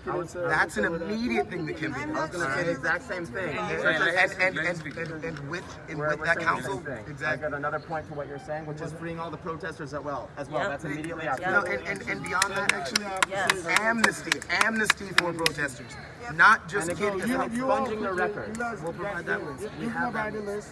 You provide your ones, and then we can negotiate and come up with a timeline. We have provided that list. And also work for long-term change. Exactly. As well as regular check-ins as this happens. As well as what? Have you ever sent a daughter from home or using Zoom? Come on, bro. We understand that. It sounds like we are officially at the time, which everyone's negotiating a beautiful. I have a question. So we're good. I have a question. Are you guys trying to change the system as well? Look that up on your watch. The system, because I've noticed. I had to go to court with Zoom. The police, their purpose is to serve and protect, right? Yes. And we agree with their purpose, but we do not agree with them because of what they've been doing. They have not been serving and protecting. Actually, they've been harassing and confusing. Harassing and murdering. So we want to address that. Being as such, I would like to make it known that I wish that the police would have more supervision when it comes to their training, to make sure that they're actually following their training, because when they're on these streets, they disregard all of it. And that's where the harassment steps in, and I'm tired of this. And at some point, we're gonna fight back. We've been peaceful, but you're pushing us to the edge. And as you can see, as a black people, as a whole, we have been calm. If you haven't noticed. So we are not living up to the stereotypes that we're violent and dumb. Because you see how calm we've been? So yeah, I'm gonna chime in here in a minute because this is it's a lot to unpack, as they say. Here in a second. Understanding that flexible and you guys we respect what you're saying and that we're on the same page. So I think a lot of this that we're talking about is going to have to be talked in depth, you know. And right now, you guys have to convene with your people. I'm sure that Stephanie and others and departments have to route workers to say, hey, let's go ahead and reconvene at another time. Totally. As long as sit down and talk, that's the main thing. Right. Sit down and talk. We're saying that the training itself is not enough and that the officers don't Okay. and that the officers themselves don't follow the training. Exactly. I just wanted to point out an example of that for people who don't know. I believe it was in San Carlos that the police department shot their own anti-bias trainer in the testicle with a rubber bullet, and you may not be able to have children. Right? So we've seen time and time again, that's just one example, that's just the most recent example that I know of, right? We've seen time and time again, training. So it looks like they're going into ideological things over there, so we're going to give them some space. But I mean, the big takeaways from this right now are like, one, you know, I mean, SDOT came here at 5:30 this morning. There was a big tip-off for a lot of people. You know, we started getting messages last night and everything else, but you know, you can't confirm that, so you know, we just don't push stuff out. But anyways, they came in at 5:30 this morning and began to disassemble the barricades, and there goes Chief Scoggins right there. There's Fire Chief Scoggins. And Chief Scoggins is actually the third of the three amigos between fire, between DOT and public utilities. We see Fire Chief Scoggins has now arrived over here. And again, I mean, you know, I don't know why the mayor reduced his footprint in regards to conversation and communication, because Chief Scoggins was very much the biggest and also the most ranking credible messenger that the city of Seattle had on the scene. He's the fire chief. We talked about somebody who you see over fist bumping people, you know, everybody over. Chief Scoggins has been somebody who carries a lot of weight and no baggage. When you bring in some people over here, they actually have a lot of baggage, you know, and it's the baggage that gets cut through. So a lot of the conversations that you hear right now where people are like, you know, systemic change and this and that, that's because it's somebody who's over there, you know, at the mayor's office, so you can't cut through beyond like the short kind of the ideologue conversation. Chief Scoggins, again, somebody who carries a lot of weight and no baggage as a fireman, you know what I'm saying? Who don't like a fireman? You feel me? And why he's, you know, whatever reasons, Chief Scoggins ain't involved in the everyday anymore. And he built a very big rapport over here with the protesters. So I don't know if it was optics down in the mayor's office, if the chief was just getting too much shine, so they shut him down or whatever. But you know what I'm saying? I mean, he was from day one, excuse me, brother, from day one, the chief's just, man. And so, excuse me, Chief, just wanted to shake your hand this morning. Good to see you, sir. You have a couple days off? Yeah, it went fast, though.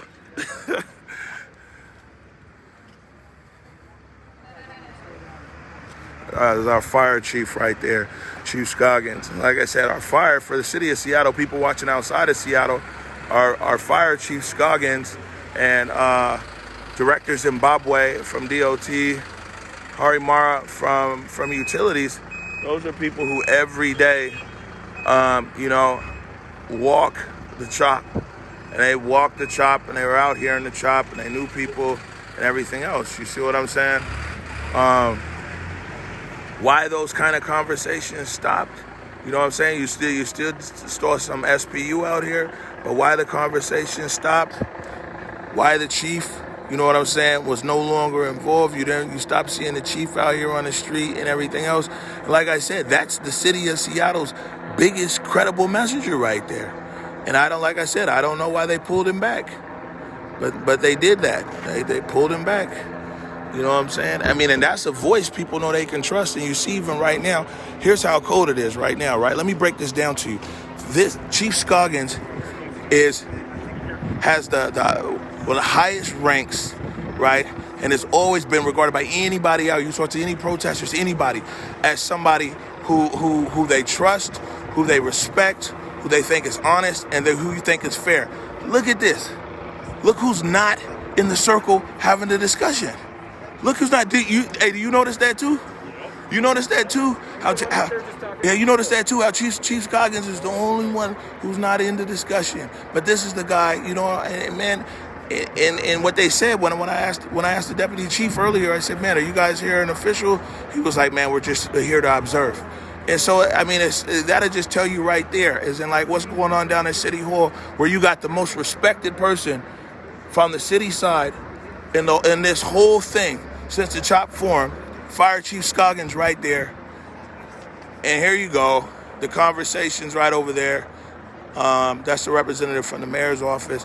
But it's crazy how, and I'm not saying people should be talking to someone from the mayor's office, but it's like Chief Scoggins is bifurcated over there. You see what I'm saying? He's the credible messenger. He's the messenger. Yeah, of course he's coming. You see what I'm saying? I mean, when you put truth on the stream, people move. It's the point of the stream. That's the credible messenger right there. You don't have some kind of conversation and the chief is over there.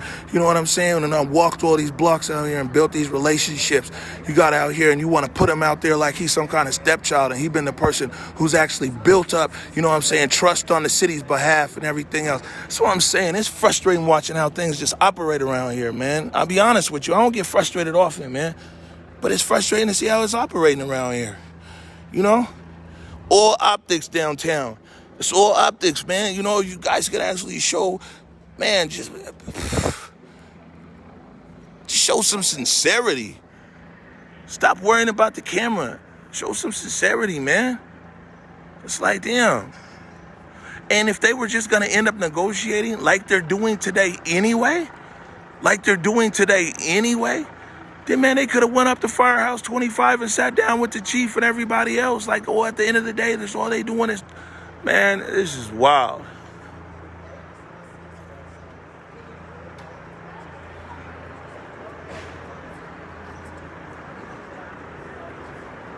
Yeah, and this is what I'm saying. So anybody who's on the stream, right, let me explain.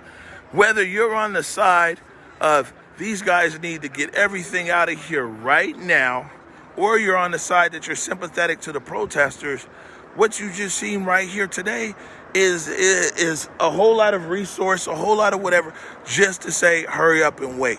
You see what I'm saying? So if you were somebody who's like, oh man, they're in here, public services in here, they're getting ready to clear this out and everything else, and now it comes down to an ideological conversation. This is what happens when you got no weight and a lot of baggage, is conversations devolve and everything else. You know what I'm saying? They devolve. Hey man, get these guys their space, man. They need their space. Let them communicate. You know what I'm saying? Hey, it's good to see Chief Scoggins next to you, just to let you know.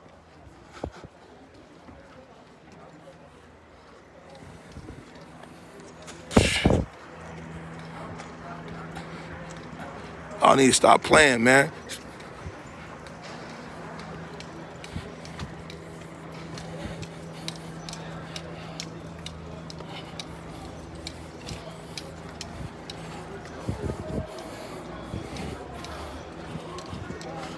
You know what I'm saying?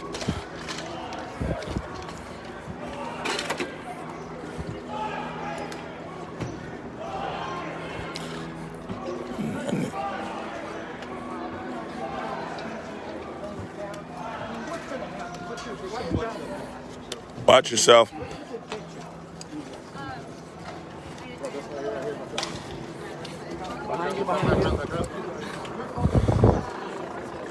Anyways, man, that's nothing over there. Those are canned answers. That's CNN right there. Dan Simon from CNN right there, the tall one, the black shirt. This is literally once again the city of Seattle getting pushed out the CHOP. Y'all didn't think, guys downtown and protesters here, you guys didn't think like, man, let's just sit down and have a discussion on the logistics and everything else, a back channel, all this stuff, helicopters are in the air, everything else. Like if y'all need a place to meet or something, man, to hammer these things out, let me know. Facilitate it. You need some facilitation around this? But like, man, what we're seeing this morning is wild. And so, you know, SDOT was in. Now it looks like SDOT is out. Seattle Parks was in. Seattle Parks is out. It looks like at 12 o'clock, they're going to reassess the situation. And they're going to talk about social workers coming in and public utilities. They want some cars moved because the cars are on a water main. And we'll see if the cars will get moved off the water main. I think that's probably an easy thing for them to do. And a few other things. Why these guys didn't, like I said, why they didn't have their credible messenger down here. Why they didn't have Chief Scoggins. He's here now. We see him. Highest ranking, most respected, least baggage person the city could have down here comes in, you know what I'm saying? So they'll go and discuss, which is good. But you see right there that the big issue that they're having is around the optics and the communication, and we'll see. Maybe they're going to be able to figure it out. So as for now, SDOT's chilling. It's my guys. Any of you guys on the pothole crew? Man, those guys are wild, right? Be hanging off the truck, everything. Those are the only people who don't have to wear nothing, no kind of uniform. I think they be making their shirts at home. You know what I'm saying? Pothole, everybody loves the pothole crew, man. You know what I'm saying? Huh? Oh, yeah, man, you gotta tell them, man, the pothole guys are wild, man. I would hate to see them in a regular uniform because them cutting up all their stuff and everything, that's their swag. Yeah, no, I bet it does. I bet it does. So as we can see, you know, Chief Scoggins has now come out here. Chief Scoggins has very much been the city of Seattle's credible messenger when it comes to this situation here. He has a firehouse 1 block away, Firehouse 25. I've been out here from the beginning where we called the Three Amigos was Fire Chief Scoggins, Director Zimbabwe from SDOT, and Hari Mara from Public Utilities. And what we saw here is that in the last few days, those messages weren't occurring. Now, what I'm going to point out to you is what happened here today is a negotiation. So that means that a negotiation could have happened yesterday, but instead, everybody showed up here at 5:30, you know what I'm saying, which is, it's a long work day. It's understandable to get an early start for these guys. But if they're negotiating right now as to which barrier to move here and there, that means there was an openness for negotiation if they just sat down yesterday and then actually came in here with a plan. And like, man, this group right here has been negotiating with the city. The group that the city has now just said they're going to negotiate with, they've been negotiating with fire, with public utilities, and with SDOT for 2.5 weeks now. So it isn't like just some random whatever. They've constantly, even this barricade design that you see right here was approved by these groups of people, you know what I'm saying? And so the design that we see out here, everything came from meeting and negotiation. And if they end up sending SDOT home today, you know what I'm saying? And then they're gonna say, now they're gonna negotiate. The guy said now they're gonna negotiate, and that's that.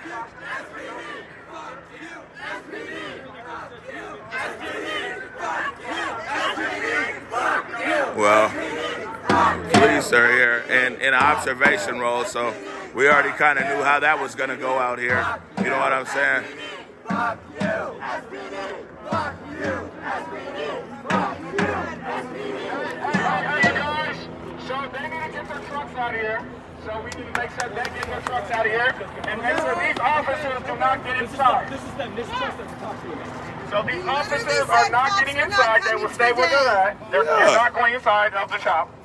You said cops were not coming today. Now who the fuck are they? And there's cops here, so Tell me how much we can trust you, right? They said the police were not entering today.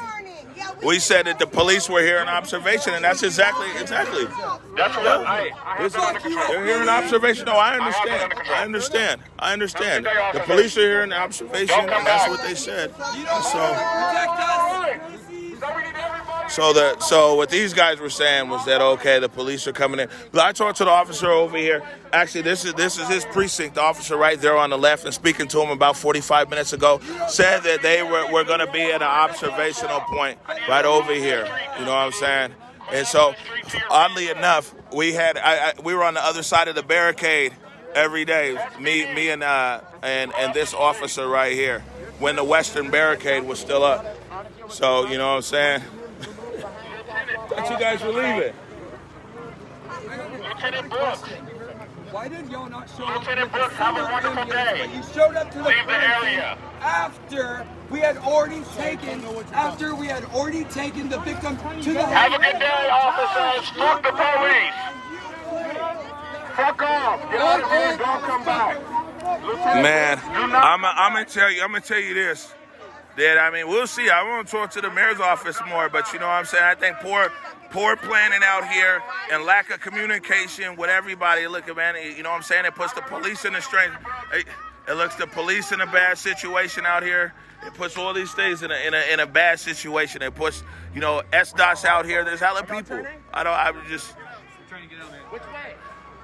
Clear the streets. Clear the streets. Clear the streets. the people who the city are negotiating with right now about barricade placement are the same people that they've been negotiating with for like 2 weeks.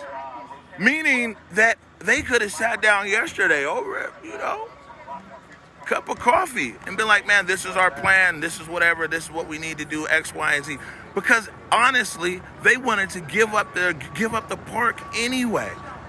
They wanted to give up the park anyway. I mean, and if they knew that the East Precinct is going to be contentious, it's like it's impossible for it not to be. You knew it was going to be contentious. But they're negotiating with the same people that they've been negotiating as far as logistics, and everything else. So we've got two officers out here. So I mean, there's a lot of trucks. I mean, man, how much money is being wasted right now, Ice City? All these trucks, everybody ready to go. And then everything stops on a negotiation right there, on a negotiation that could have happened before. Because you're just negotiating with the same people who you've been negotiating with around operations. This is what I'm saying, is that conversation isn't new.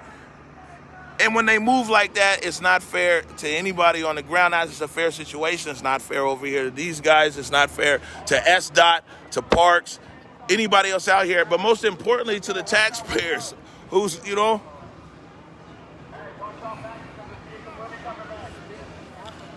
Man, did you see this, bro? Like, why they go through all of this? Why would they go through all of this? You see what I'm saying?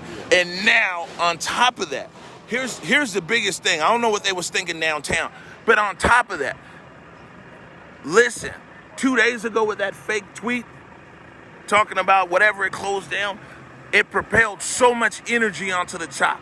The chop was, man, it was decline. That tweet came out, boom, the chop pushed back up. Now, they're out here, they're leaving. It's on national and international news. It's Friday on Capitol Hill.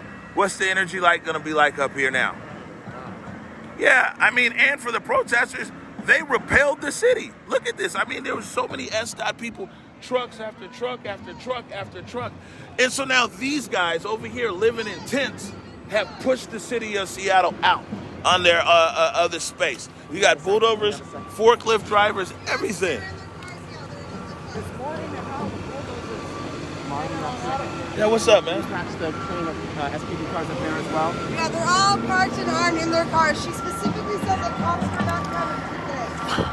Sam Zimbabwe said the cops are not coming today. Well, so to be, all right, so I got this one. So here comes more officers right here.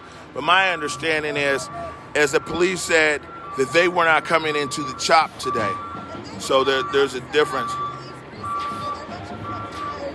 But anyway, so, you know, SPD's there. But as to what I heard them say is that they were not trying to enter the space. And where they're at right there is not in the space. I mean, just call it like I see it, you know?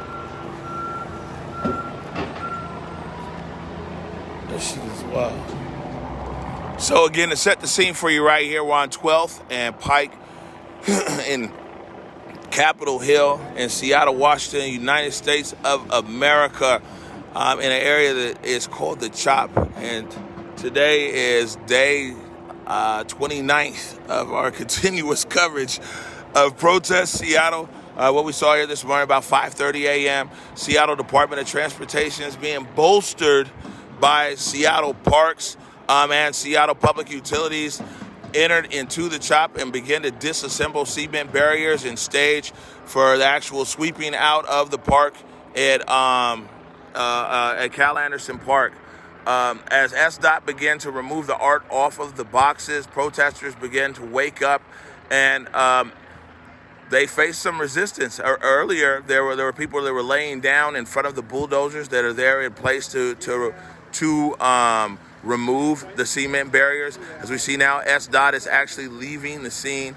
And then once everything stopped, it appeared to be a negotiation there, right there in the middle of the street, between some of the protesters that have been here on the ground and also someone from the mayor's office and Sam Zimbabwe. And what they're saying is that, they're leaving the area now. They're going to come back at 12 o'clock. They're going to make a determination around some barricades. They also want to be able to bring in services and everything else. But, like I said, my observation is that the same people the guys are negotiating with on logistics. So what people should understand is the logistics conversation and the political conversation is two different conversations. Logistics and operations, since the day that the police left the East Precinct, 100%, there's been constant communication and negotiation between fire, SDOT, and utilities and protesters. Now, some of the faces of the protesters have changed now over the time that people have been on the ground, but those negotiations have always been there. They've always been ongoing and everything else. And I think that if the city's plan was not to come in with police, but to come in with public services, to come in with SDOT and things like that, that's probably something the guys could have just sat down like they used to sit down. They used to sit down and they would just actually negotiate like, oh, okay, let's do this, let's do that. That's those barriers, the barricades that are there right there. We actually streamed 2 of those meetings live. They're like, okay, well, man, this is the barricade plan. This is how they want to do it. This is how they want to make it work and everything else. We're gonna walk. I don't want to get hit. We're going to walk back over here in a second when the light changes. The thing that's, like I said, that's pretty amazing about all of this is that basically the city got pushed out. That's what happened. They got pushed out. We got some talking heads over here. These guys are still talking. Anyways. You know what I'm saying? Clear street. Black lives matter. Black lives matter. Black lives matter. Black lives matter. Black lives matter. Yeah, anyways. We'll catch up with that. I can be honest with you, anyways, the whole point is that, good morning, how are you? No problem. God bless you. Be safe. The whole thing is so the city was in here deep. Like if you guys look at the footage, they was in here deep. And now the protesters, really, if you gotta put an analysis on this, the protesters have pushed the city out. For now, the city's gonna be back. But what they're saying is that they're going to negotiate around barricade movement, barricade placement. One thing they did agree on for the most part was the entry of services today at 12 noon. So services will be entering over here around 12 p.m. So we'll see how it goes with that. And then they're gonna meet again about which barricades are coming out and everything else. So, you know what I'm saying? For now up here in Capitol Hill in Seattle, the protesters have pushed the city out of the chop. The helicopters are in the air. The national, some of the international broadcasters are here, and they're streaming live. And I think that another issue that's going to happen out here is that, and it's Friday, and it's sunny, and it's Capitol Hill, the chop's going to have a lot of energy, y'all. I mean, it just is what it is. The chop is going to have a considerable amount of energy. So this is what's happening over there. See, this is, you got guys yelling, pointing pictures. You know what I'm saying?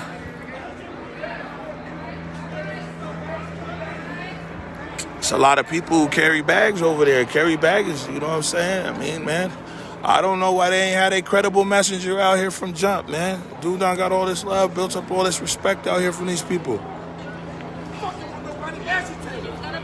Don't be around me, nigga. I don't want nobody to fucking yell. agitate. It's gonna be okay. Go yell, nigga. It's gonna be okay. Don't agitate. It's gonna be okay. All right. There goes Rick. There goes Rick saying don't agitate. So, we'll see what happens. This is CNN here.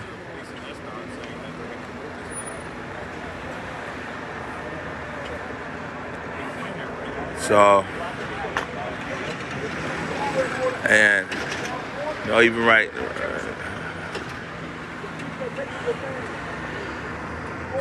SPD is on the scene, but they're, they're currently, they're on the same block, but they're not in the shop. There is the captain is over there across the street. We talked to him earlier when we first got here.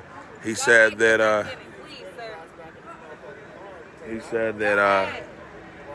that the police role this morning is one of observation. That's clearly what they've been doing. What's up, Rick? You good? Just go get back in your car. What's wrong, Rick? Sit in there. People are waiting for you. What's up, Rick? You all right? You're the one that's holding up traffic right now. Everything the man's been said. Hold on. That's okay. That's okay. What's up? Nobody agitate. Nah, I don't think nobody's gonna agitate though, Rick.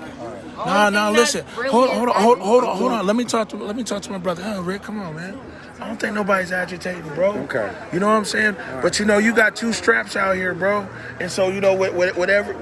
You got two of them things. So whatever you don't feel right, bro. Is that your truck right there? Yeah. Man, ain't nobody. Yeah, he's okay. I'm just going to get. I'm with him too. Then if you're with him, you see me. Could I open your door for you? I'm going to get breakfast. Wait a minute, man. He's asking you to step back. It's one get breakfast for my council people. Okay, so go get your breakfast, Rick. Is the chief is okay? Yeah, that's Fire Chief Scoggins. He's all right, man. Go get your breakfast, family. It's okay. Let's go.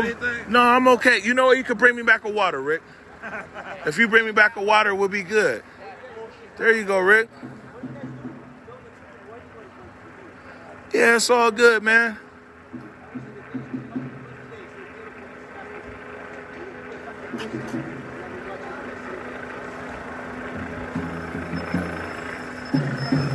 All right, you be safe, Rick.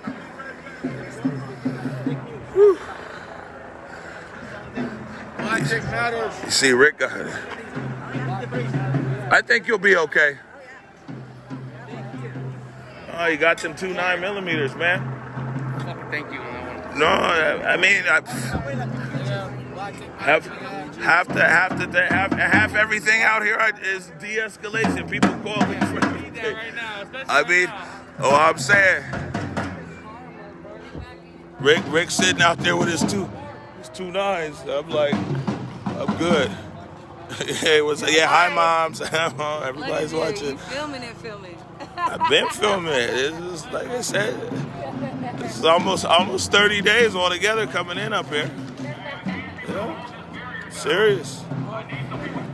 All right, protesters are moving back in. For some of you guys, you might not have ever really seen what the big deal is. That's it right there, the East Precinct, Seattle Police Department, East Precinct. Make sure every barrier is protected.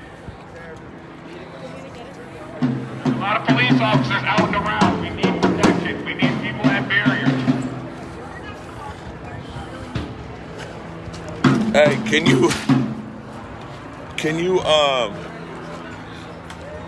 Can you ask them on the message? Ask them to call DQ because he's not in the chat, and see how as early as he can get here because of what's going on.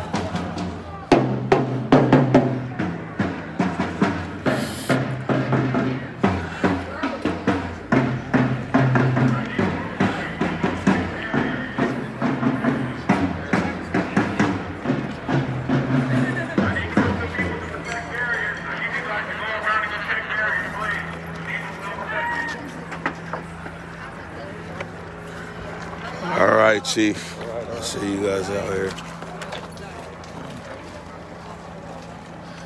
Barefoot trumpet. So yeah, this is the East Precinct. What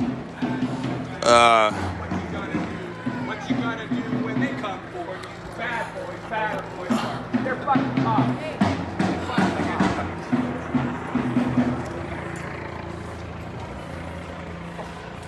So maybe they'll go up there to Fire Station 25. The fire station is just up there on the corner behind the Costco. That's where Firehouse 25 is at. So maybe perhaps they'll meet over there. But it's been an interesting day here, man. Full of you know what the funny thing is? For people that follow my stream, it's like we got a lot of new people here today right now because of the nature of it. But for people who follow my stream, I've been sitting here the whole time saying, man, people just need to talk. Guys just need to talk. Take the polarizing figures out of the conversation and talk. Now look at this. Look at what's happening. After SDOT comes in, after Parks comes in, everybody else comes in, guess what people are doing? Talking. Which means the conversation could have happened way before then. On this point right here. You know? Look what they're doing. They are talking. That's wild. Something that could be occurring. Something that could happen. And like I said, the same people that they're talking to, these are the same people that utilities, SDOT, and fire have been talking to for weeks. So it's like, to me, if the city was going to be like, okay, well, we're going to come. No, actually, we're going to stop. No, actually, now we're going to negotiate. Now why not just start at the negotiations, fam? Like, because that's all you're doing right now.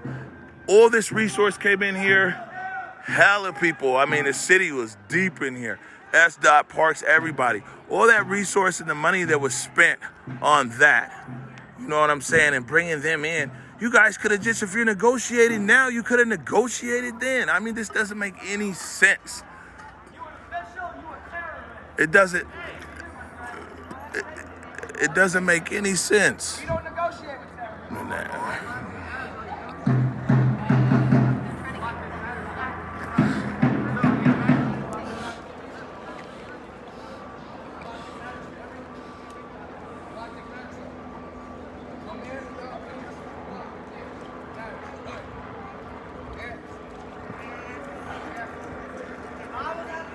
All right, so we're getting some chatter here out of the party.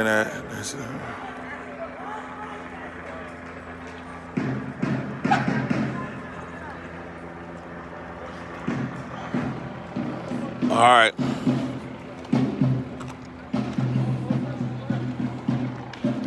Thank you. So, anyway, so fire chief's right there. You got the fire chief. You got there Stephanie, representative from the mayor's office. You got Sam Zimbabwe from SDOT. Actually, that's Sam right there from SDOT, and they're gonna they're gonna go and have their meeting. I mean, they're still having a conversation over there, but so I'm saying, everybody, I'm not trying to be too judgmental on anything, but I think that being out here following these protests, literally from day one, is, man, I do have some insight, and the insight as to what I can tell you is that, you know, the insight that I can offer you is that this situation here, if the city moved in, this is what happened. You guys went to the stream ends, you do all the rewind. You might be able to rewind now, but or however it works. But the whole point is that the police, I mean, not the police, the city, everybody moved in over here. I mean, it was bulldozers, dump trucks, work trucks, all kinds of stuff. Well, we're not going to follow them. I don't know. They all came in here at 5:30 a.m. You know what I'm saying? Fire wasn't in here, but SDOT and Parks and Utilities was in here at 5 o'clock this morning, 5:30 this morning, and they started disassembling the barricades and staging for their area at the park. Protesters woke up. Some of them you'll see on this stream laid on the ground in front of bulldozers and things like that. They were just laying down there, and ultimately what happened is that this had to they got pushed back. I mean, you know what I'm saying? The protesters basically, you know what I'm saying, through however this situation here, but the city, they end up leaving. And now they're negotiating with the protesters who are on the ground. And the protesters who are on the ground here today, a lot of them are the same protesters that the city has been negotiating with the whole time. Yeah, I don't know. They're going up around corners, some other stuff. These are the same people the city's been negotiating with the whole time. As far as logistics around here and operations, not in political discussions. So I just want to be clear. Two different discussions, two different conversations occur. It's, you know, the operations around the shop, and then there's the political. Incredible. The political discussion has not occurred. But the logistics, what's happening? You good? I'm just trying to, bro, earlier we just say Les Mis. Do you hear the people sing? Yeah, you guys just singing Les Miserables, huh? I remember the play, but yeah, I remember the movie. That's Victor Hugo. Yeah, it's one of the most famous playwrights ever, man. So she, like, basically everybody was waiting for. I was telling Les Miserables a long time ago. He was. He's talking about, do you hear the people sing? Yeah, that's what he was about. He was like, man, they're on the barricade, just like Les Miserables. Do you hear the people sing? Singing the song of angry men.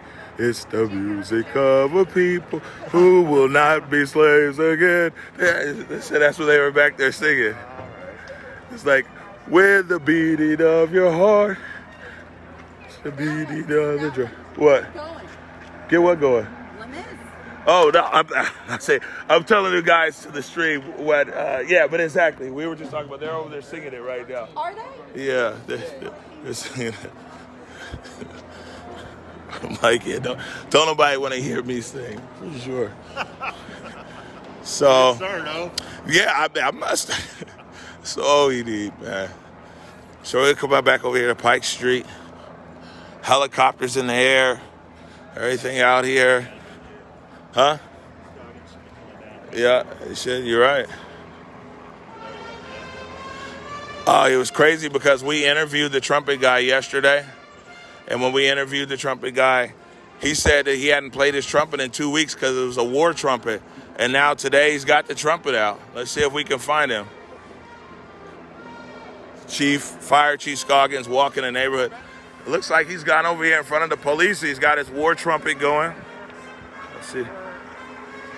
Hey. Good to see you again, man. Good to see you too. All right. You guys around? Yeah, we're around. Okay, man. If you need anything, just pop in. All right.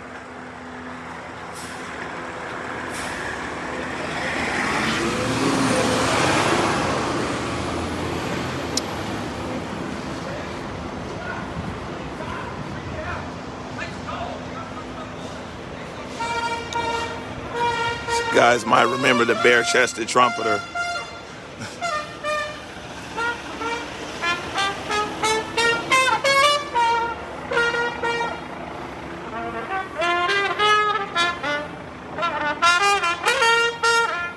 It's the Seattle Police Cruiser right here.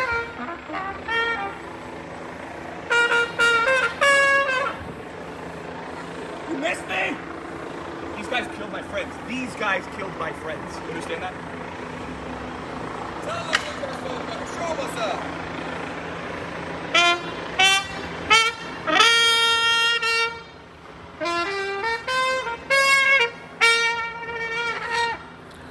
Well, he told us yesterday, just like I said in an interview yesterday, I asked him, I said, I haven't seen you play your trumpet, man. You know what I'm saying? He said that's a war trumpet. So I put it down a long time ago, or at least 2 weeks ago, so I could learn, you know, what's going on. And today he's got his trumpet back out. So. You're not going to arrest my trumpet man today.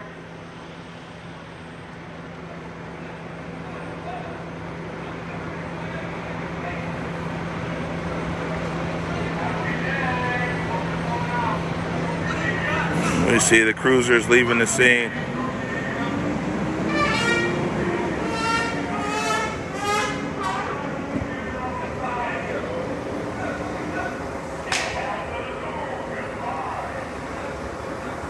See the officers leaving the scene here. This is the last van right here. Officers. Fucking cowards! Get the fuck out of here! See you later. Bye.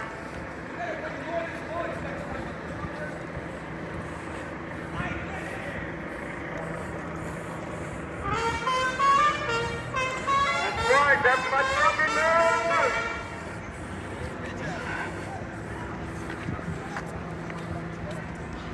So, and I guess we could say the band continues to play on. Oh my God! I don't even deal with that. Their balls haven't dropped yet. I don't deal with that. Well, I don't know what the city's plan was for today, but I can pretty much tell you it's not unfolding as they thought it would downtown. I mean, why again, if the city is negotiating with the same people they've been negotiating with, they didn't negotiate this entry here today. If for all stakeholders here, it's now increased attentions. I mean, if you're a police officer, it's increased attentions over there. If the people, the protesters, for people at SDOT, for people at public utilities and parks and everything else out here, again, don't know what the plan was. And on top of that, with the helicopters in the air, with Fox News Channel here, with CNN here, and with the Associated Press streaming to the world, you know, this is actually unfolding now in a much bigger way and putting a lot more energy here on the CHOP. Like I said, if the city, what the city is doing right now is they're talking to members in the CHOP who they've always been talking to about operations. But those members were not aware of this 5:30 thing that the city was coming in today at 5:30. The city got here at 5:30. The protesters woke up, and basically everything is halted. And now the city is negotiating with them. Why the city didn't just sit down and get everybody around the table before? Because watch what you're going to come out with. 100% what you're going to come out with today is a compromise. 100%. Protesters aren't going to get everything they want. The city's not going to get everything they want. So if that's the case, why didn't you guys just negotiate yesterday or the day before and come to a compromise, have all the stakeholders over here, and then how you could enter the area however you wanted to? Like, man, this shit ain't hard, man. Like, it's not hard. What are you guys doing down there? It's not hard. Like, damn. I mean, this is what I'm saying. And then all of a sudden they want to put Chief Scoggins out there like he's the ugly stepchild or something. You feel me? And that's the guy who's got the most weight, carries the least baggage. Now putting all this time over here. These guys want to show up. People we ain't never seen before from the mayor's office and everything else. Where's Chief Scoggins at? Where's the person who the people on the street resonate with? You know what I'm saying? Nowhere to be found. I don't know what you guys are doing downtown, man. And I tell you, man, I'm not with these protesters, and I'm definitely not with City Hall. I'm just calling it like I see it. Because you know what, man? The people in our city deserve better than this. Because I'm telling you, everybody, stakeholders of the Emerald City, what's getting ready to happen here today is a compromise around the table. That's what's getting ready to happen. You know what I'm saying? Protesters aren't leaving over here. Some of these barricades are going to stay. Some of them are going to be moved. Some services are going to be allowed. Some services are not going to be allowed. It's a compromise. Why ain't they just talk before? I mean, they probably would have got the protesters on side around the compromise, which they're going to end up with anyway. But instead, here you go. You got your spectacle. Here you go. You see? Here's all the cameras. Here's the helicopters. Here's everything else. And you know what the cameras catch? The cameras catch SDOT and the city and everybody else getting pushed out.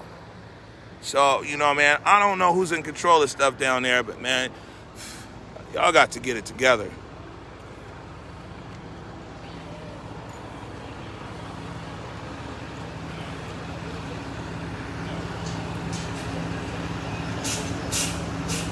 No, so some people have been asking, right? They said, how can you negotiate with these people? The city has been in constant negotiation. They've been in constant negotiation. There's two types of negotiations that go on, right? There's the political negotiations around these demands. You know, guys got their demands. They want to defund the police and everything else, right? There's another negotiations that's been going on from the day the East Precinct left. And it's been going on with the fire department, with SDOT and public utilities. I mean, if anybody's been following this stream, then you know. I mean, it's like we talked to the chief, we talked to Zimbabwe, we talked to utilities plenty of times, and you see them out here because it's constant. There's negotiations around trash pickup. There's negotiations around those things right there, the honey buckets.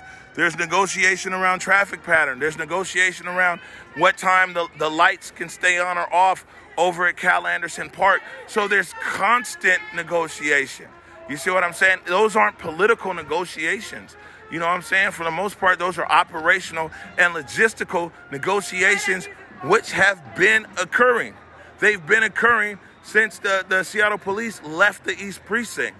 So I'm not talking about political negotiations around demands and this and that. It's just the same negotiations that have been occurring. A lot of them we've actually live streamed from our studio over here out to the world. People have seen it. People have actually seen it. And so that's what I'm saying when you hear me saying negotiate. It's not something that's new or foreign to this process. They've been negotiating around operations and logistics from the day that the Seattle Police Department left. Because you got to remember, fire had to come in and make sure, you know, they wanted to put some fire retardant on the building. You know what I'm saying? Public utilities is over here hooking stuff. I mean, it's been constant. So that's what I'm saying is 90+% or maybe even 100% of what they're doing today or what they wanted to do is, one, they wanted to come and bring in human services. Two, they said they wanted to move some barricades. Three, they wanted to address some issues there at the park, right? And so, but at the end of the day today, if they're going to just compromise with the same people who they've been negotiating with, but clearly didn't discuss this with, then, like, what are they doing this morning? This is just a spectacle. They're nice, a little pricey. Man, that's not. Yeah, I mean, those are the big demands. So the three big demands from this group is defund the police, community use of funds, and amnesty for all protesters. That's been there, is what I'm saying. That has been there from day one. That's not what I'm talking about. When I'm talking about negotiating, I'm talking about operations and logistics, which people have been doing from day one out here. You get what I'm saying? So we'll see where it goes. It's nice. This is a police having a conversation with some of the protesters. Well, it was a conversation.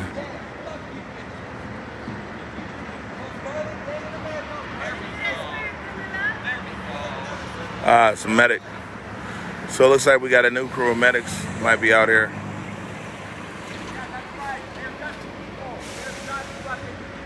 Dumbass rent-a-cop uniforms. Get up in their fucking faces. They're just fucking people. I'm gonna drive that car, Mark. understand that? That's my car now. But that was the original plan. So what happened before the mayor's press conference?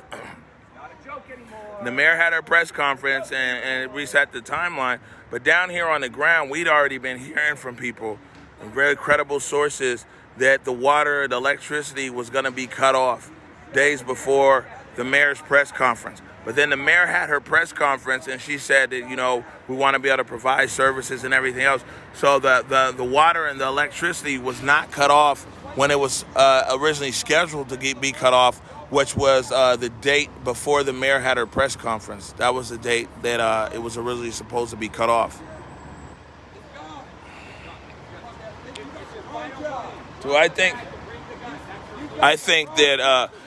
there's a deficiency of leadership all the way around. And I keep saying that. I've said that plenty of times on my stream, on the morning show, and everything else. It's just a deficiency of leadership, man.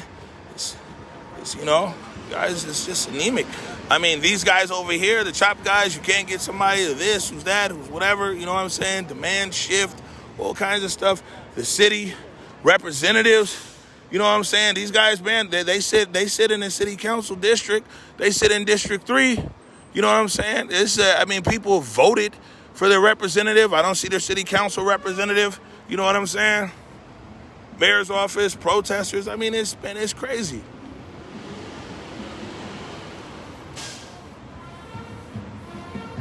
Hey, Cafe Video open now? Now they are. Yeah. You want? I got it on my phone. Oh, you got an app? I got what you want on my phone. Oh. Yeah. I'll just check up on the screen and see where you're at. Okay. Thanks. Appreciate you. No, it's this way. SDOT. Look at all this heavy equipment, man. I'm telling you, SDOT came in here ready to move the world. And now they're leaving.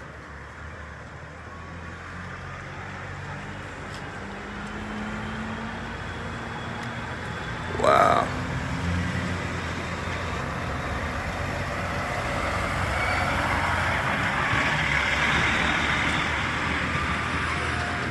And then, look how deep. Let me just show you guys. Hey, what's up? How are you? Okay. Look at this. So now SDOT all the way down there past Madison. You see SDOT is lined up. There's still trucks. Hell of trucks down there. So it's like,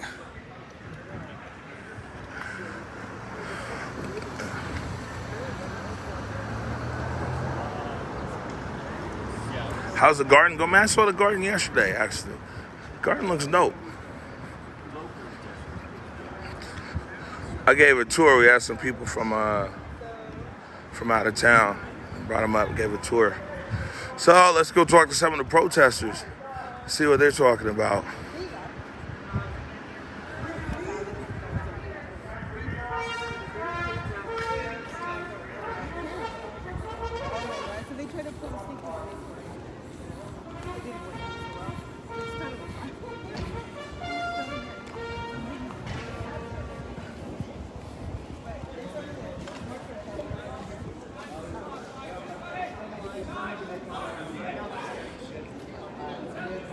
So they've reinforced this barricade over here.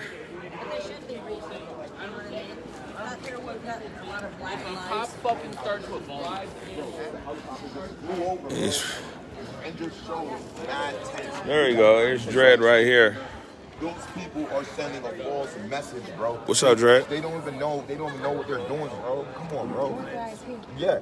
How, bro, I'm talking about the black fist that's in the field that's surrounded by a whole bunch of people that's not up here right now, bro. When we had to, like, literally fight off these niggas that came here to move the barricades and shit like that. You feel me? Like, that's what I'm talking about right now, Omari. Like, I'm trying to let her know that we're about to go take care of that. You feel me? Because we need everybody here, bro. This is not over. CHOP is not over, bro. This Black You said that the other day. Black Lives Matter is not over. I don't know what nobody's thinking about, bro. Black Lives Matter will never end, bro. I don't care what you're saying. I don't care how you feel. I don't care how you think this whole thing is going on. This shit happens everywhere in the world, bro. What with or without the police. You feel me? People die, people get raped. Shit's not supposed to happen, but it does happen. But it's our job to keep that shit from happening, bro. Bro. Girl from the hood. You've been here, right? With me since day one, bro. Yeah. How much people died? Almost 29 days. Died here, bro. Inside the chop. How much people died? One. Thank you, bro. Thank you so much, bro. You hear that number, Lorenzo bro? Anderson. A month, bro. One person died inside the chop, bro. This protest been going on for a month, bro. You feel me? You feel me, bro? And one person died, my G. That's a beautiful number, bro. I'm sad. I'm sad that homie's gone, bro. But I really think that we're doing great, bro. With no law, with no system, bro. Just the people. And one person died, bro. Y'all gotta look at that, bro, as something great, bro. You feel me? We know what we're doing, bro. And what we don't need is people looking at this like it's going to waste. Y'all don't need to be hypocritical, bro, screaming out that every day, you feel me, and not being here, bro. What we witnessed this morning is the city. They still know that this is a fight, bro. They look, this precinct, show them the precinct real quick, bro. Show them the precinct, bro. It's occupied by tents, bro. Pull up. Come on. Let me show you, bro. I got a home, bro. You feel me? This precinct is being occupied right now, bro. This is one precinct in Seattle, Washington, bro. In this whole Washington state, that's not being occupied by the police. That's not locking up somebody right now for selling weed on the corner, bro. For doing some weird shit. You feel me? For just being this precinct does not do shit no more, bro. No more, bro. This precinct doesn't run no more, bro. Look at this shit, bro. I'm letting them. Get the fuck off. Yo, guys, move over, guys. Move over real quick. Get the fuck off. Show y'all my tent. All right. Well, we weren't expecting this, but hey. See, this is my tent. It's a little messy. Got my guitar in here because I play my guitar. You feel me? My mattress is in here, bro. I'm here to stay, bro, is what I'm trying to show y'all. This over here is my living room section, you feel me? And shit like that. Like a little cutie staying with me right now and shit like that. So that's why you got the extra wide? Yeah, you see. All right. But I'm just saying, I'm here to stay. This is my desk, bro. I brought this desk out here so people could come and sit down and talk to me and realize why I'm out here, bro. I'm from New York City, bro. I'm here for my son. My son is 9 months old, bro. And he's a mixed man, bro. You feel me? A mixed young man, bro. And I'm not trying to have him fight in the next 20 to 30 years, the same fight, bro. You feel me? That shit sucks, bro. My pops, his pops, all been through this fight, bro. So why I have the chance to end it and not end it, bro? You feel me? This precinct right now is not running, and that's how I'm going to keep this precinct not running. My next step is to hit the West precinct, so that shit is not running too, bro. My whole theory in this shit is not to give up no more space to these people, bro. They came in here this morning and they asked to move the barricades up there and the one on 11th and Olive. No.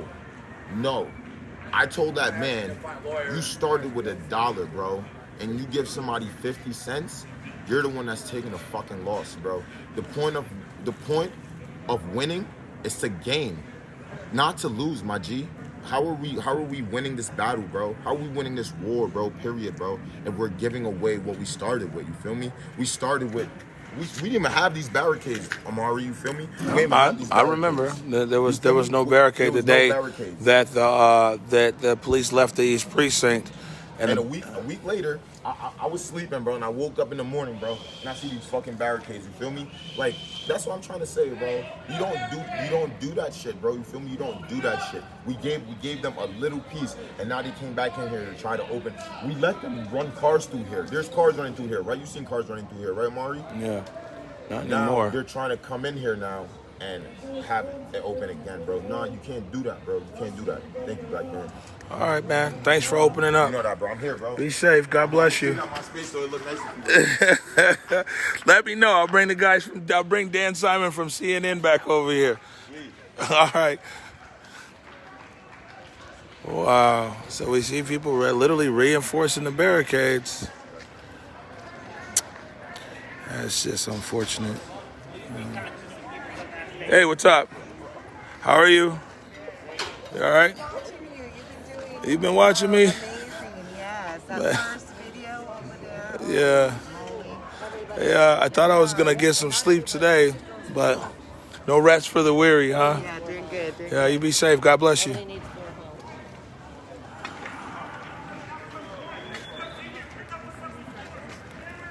I got what's crazy enough now is that from 5:30 this morning to now, the chop is just even more barricaded. You get what I'm saying? Yeah. Let me walk down there. Huh? Man, I don't know what the word is, but it's well, yeah, they got I mean, push back, I guess is the word. You know what I'm saying? So yeah, I mean this is the situation. Yeah.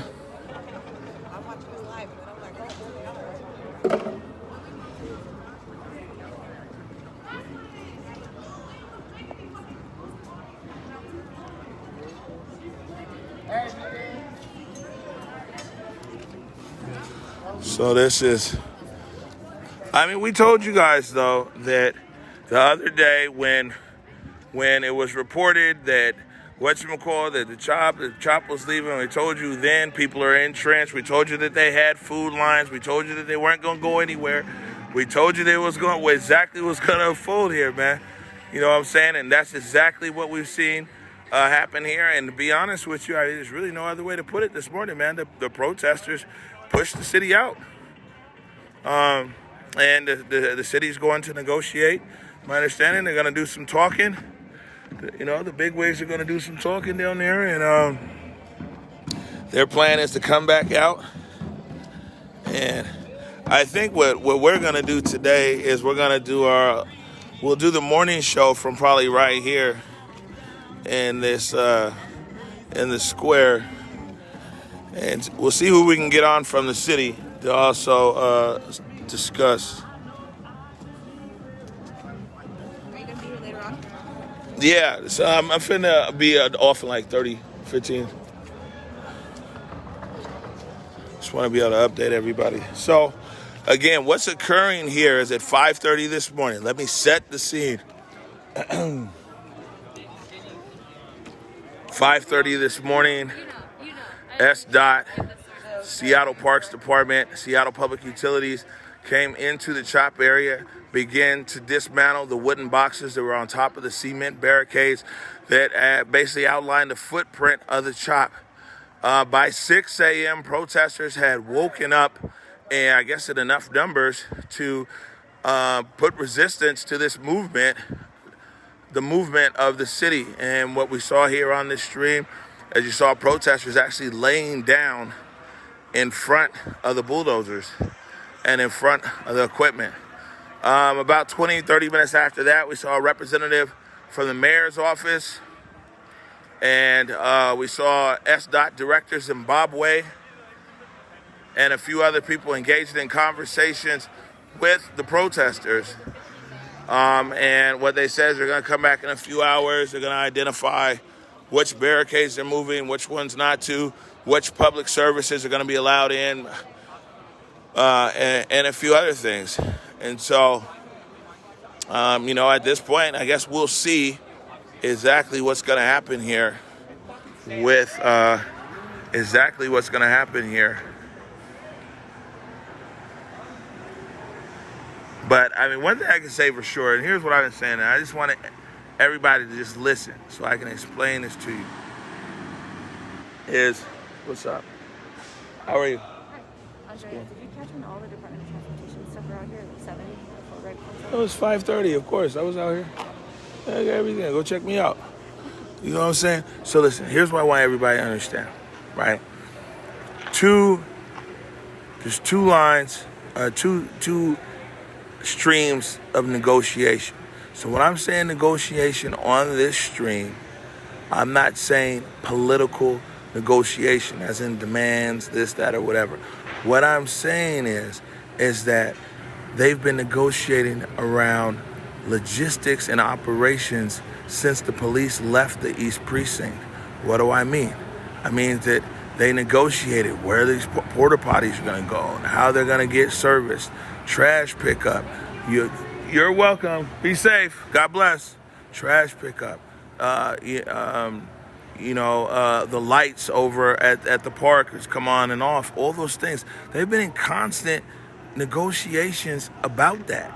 You know, there's always been, it's not even a back channel. Two of the meetings between these guys, we actually live streamed. It's not even a secret that, you know, the city and the CHOP has been in constant communication, but it hasn't been about political. And I'm not talking about political this morning, demands, defund the police, this and that.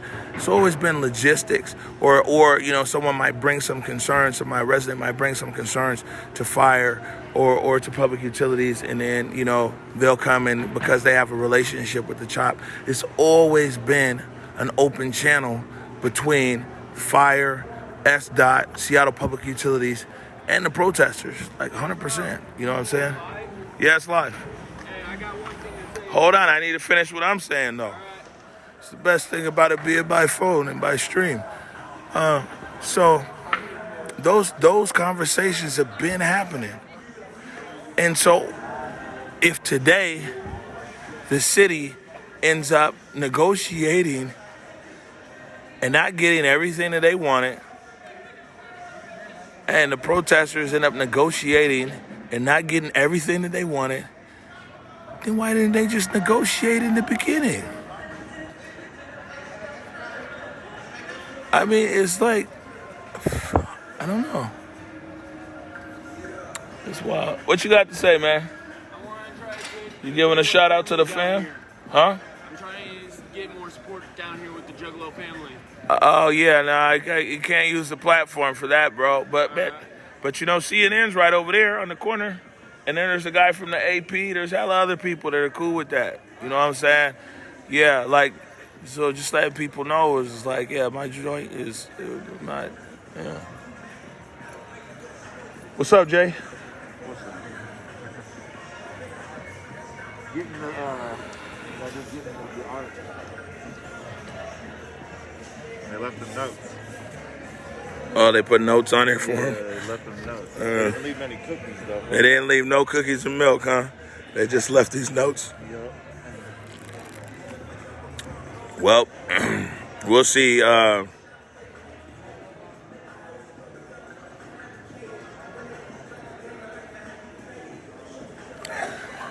that's what I'm saying. It's like, it's all the way around, man. So here's what I'm telling you is that the city has been in constant communication and negotiation with the CHOP, 100%. They haven't been in political negotiations. They've been in operational negotiations. How are fire trucks going to move through the CHOP? You guys heard it before. They negotiated where Medic 1, the ambulances, are going to go and pick up people. Those are called negotiations, people. Exactly. So they've been in negotiations all along. That's why. No, it's over there. That's why. That's why they have that map as to where if something happens inside the CHOP, you should go over here because Medic 1 can meet here and there. They negotiated that. So whether you like it or not, this is just what's been occurring and occurs in a lot of things like this. Apparently a lot of different situations. So utilities, fire, medical, and roads have been in constant communication and negotiation around those specific things since the police left the East Precinct, 100%. So, whether you agree that they should be talking or should have been talking and negotiating, or you don't agree, okay.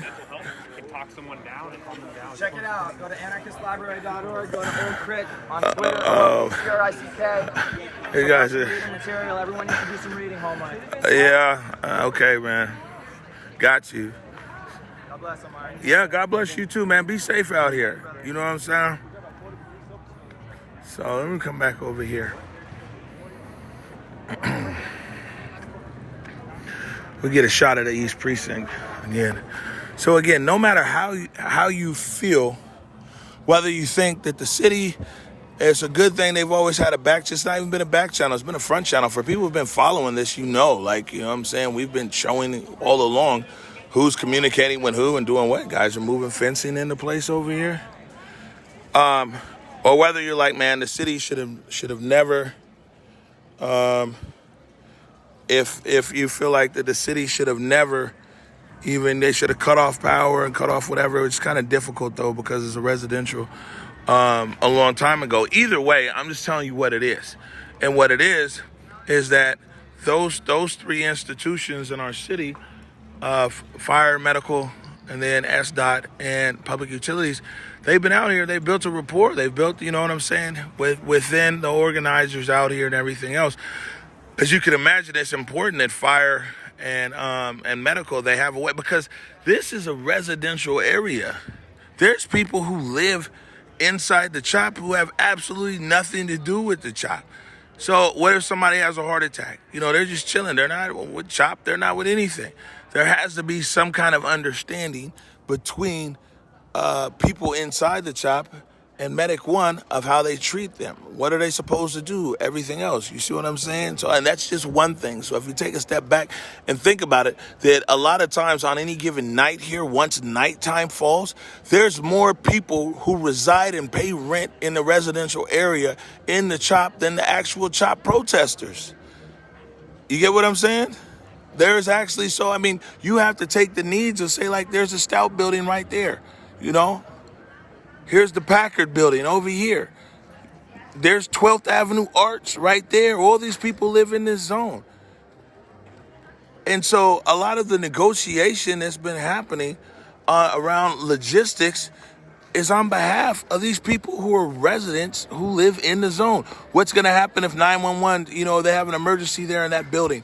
Where are they supposed to go? Where are they going to meet Medic One and everything else? So, you know, I think that people might have a misconception on the Chaz as well. This is occurring in a residential neighborhood with a lot of people who don't even want to have anything to do with it. So what if they just fall and break a leg? What if they have a heart attack? What if they have a whatever? You know what I'm saying? It's supposed to be like, oh, well.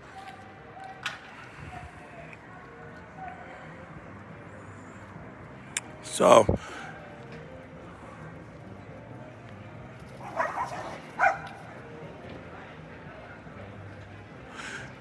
yeah. I mean, at the end of the day, what's going to happen here today, my friends, not always right, but been right a lot about this. What's going to happen here today is that the city's going back there and they're having their conversation. Those protesters are going there. They're going to have their conversation. The protesters are going to want to say, oh, well, we need more time. You know, the protesters are going to concede something today. So watch it. 12 o'clock, they're going to be like, oh, yeah, if you guys want to send your social workers, then we're okay. You can send the social workers. If you guys want to do outreach, they'll probably concede to that. And there's some cars that are parked on a water main. It's not a visible water main, like you wouldn't know it, but underneath the ground is a water main. They're going to move the car, right? So they're going to give the concessions over there. That's just 100%. You know what I'm saying? That's what I'm feeling. But then it's also going to be, because it's the weekend and everything else, and be like, well, man, let's resume these discussions on Monday or something like that. You see what I'm saying? It's another 48 hours in the city. So then, you know what I'm saying, man? Come on. I just see what it is.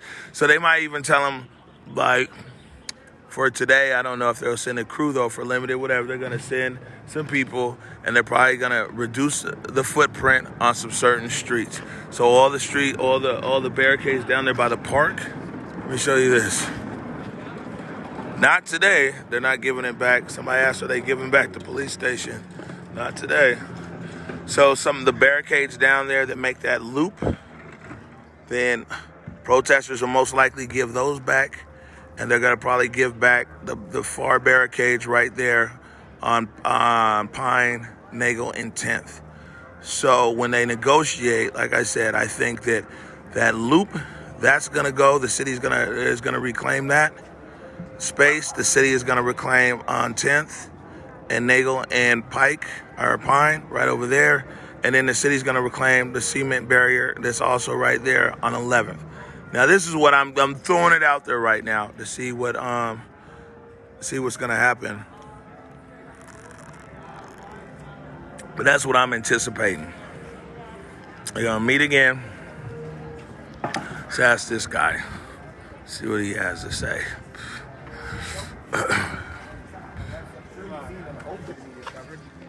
We're going onto the highway. We're going to various places. We're going everywhere. But again, just one voice. But yeah, not a representative of CHOP. But yeah, until our demands actually are met, I don't think that anyone here is going to leave. And I don't think that anyone is going to be stopping these protests. Yeah. What about the police precinct? Will the police be allowed back in? To my knowledge, they're in there right now. How did they get in? They've been walking in. There's a tunnel. Yeah. So this used to 12th Avenue Arch used to be a parking for the police. It used to be where the police park their cars. So there's actually, I haven't seen it myself, but so many people, even before this whole protest thing, there's a tunnel that goes from 12th Avenue Arch over here to the East Precinct. And again, I do want to confirm, again, just one of the people, there's a whole council that are here. I'm just simply here, like, right now, talking to you from my perspective. But you could also talking to Malcolm, talking to Angel, as I believe they're going by now. There's Brooks is another great resource, and I hope that you do talk to them as well. Okay. All right, thank you, appreciate it. Yeah, of course. So what's the story, man? What's the story? You know, as usual, ConvergeMedia breaks everything. 5:22 a.m. Who's out here? You know what I'm saying? When it was going down. Yeah. So look, man. Not going too deep in these whole things with ideologies and everything else, man. What's the story? How come if actually? You tell me, what's the position right now? What's my personal position? No, what's the, fill us in, what's going on? You're on the council and everything? Yeah, totally. I mean, honestly, what happened is, I think like around 5, 6-ish, like people started rolling in, trying to move It was 5:22, believe me, man. Exactly. The ConvergeMedia eye never sleeps. I appreciate you, man. And unfortunately, I went home to work on the legislation that we're trying to pass forward. My first time actually going home to sleep more than an hour. But so that was happening. I ended up getting a call from various protesters saying, "David, get down here. The black leadership's not down there. Like we need help. They're moving barriers. Come down." I was like, "Okay." So I ran here. I lived. I don't know. No, you don't. But so I literally just booked it here, and thankfully I think. But then we started the negotiation. Went directly towards the people who we've identified as leadership in the city. There's Stephanie. They've been here though. I mean, that's Director Zimbabwe from SDOT. Exactly. You know what I'm saying? Hari Mark. No, let me. I can tell you because I've seen it. Fire Chief Scoggins been here from day one. Director Zimbabwe from SDOT. Hari Mara from Public Utilities. Those the three amigos. They've been. Who was new today was the representative from the mayor's office. And that's what I was trying to say. Okay. Steph, this was my first time seeing. Because everybody is seeing this, I always correct people. You know what I'm saying? That's all. I appreciate you. But what I was trying to say is this was my first time seeing Stephanie down here. Okay. Y'all know that I walked the mayor around here? Really? Yeah. Hell yeah, bro. But like they're there. We were able to identify who those people were, and then the negotiation started. It just simply trying to hear them out, figuring out what the situation was. They said that they wanted to move the barriers in order to do a couple of things. One, allow emergency vehicles to come here, but also to allow, or just overall transit to come throughout this area. Also to remove the vehicles from the watershed that's here in the park. Right, and it's been over. Yeah, it's over a waterman. Which, in my opinion, is understandable. To my knowledge, no one understood that was the place. We're not here to destroy the city's water. It seems like a reasonable thing to do. But also, they wanted to remove the barriers that act as checkpoints. Again, airports. Down there, so that'd be a Pine on 10th and Nagel. Exactly. And then and the negotiation became. They want to put in human services.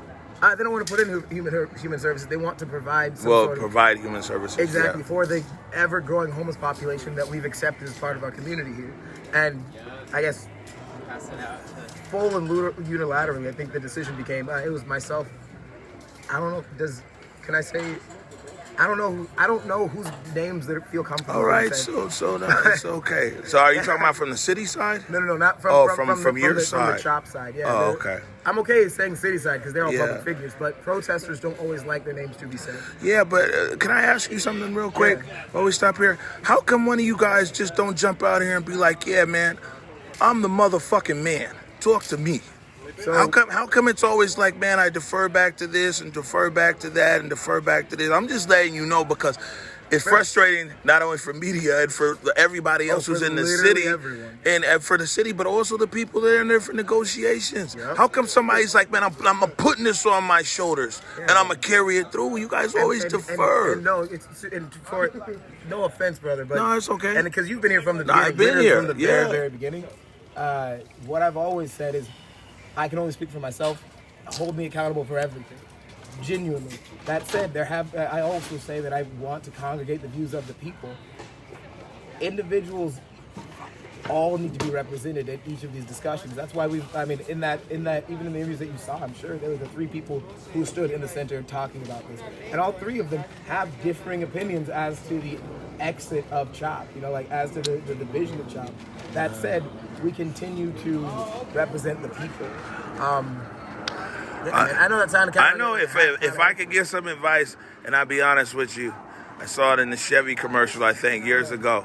It said, lead, follow, or get out of the way. Amen, brother. So, my advice is just a humble member of the independent media who's out here on a shoestring budget trying to make it.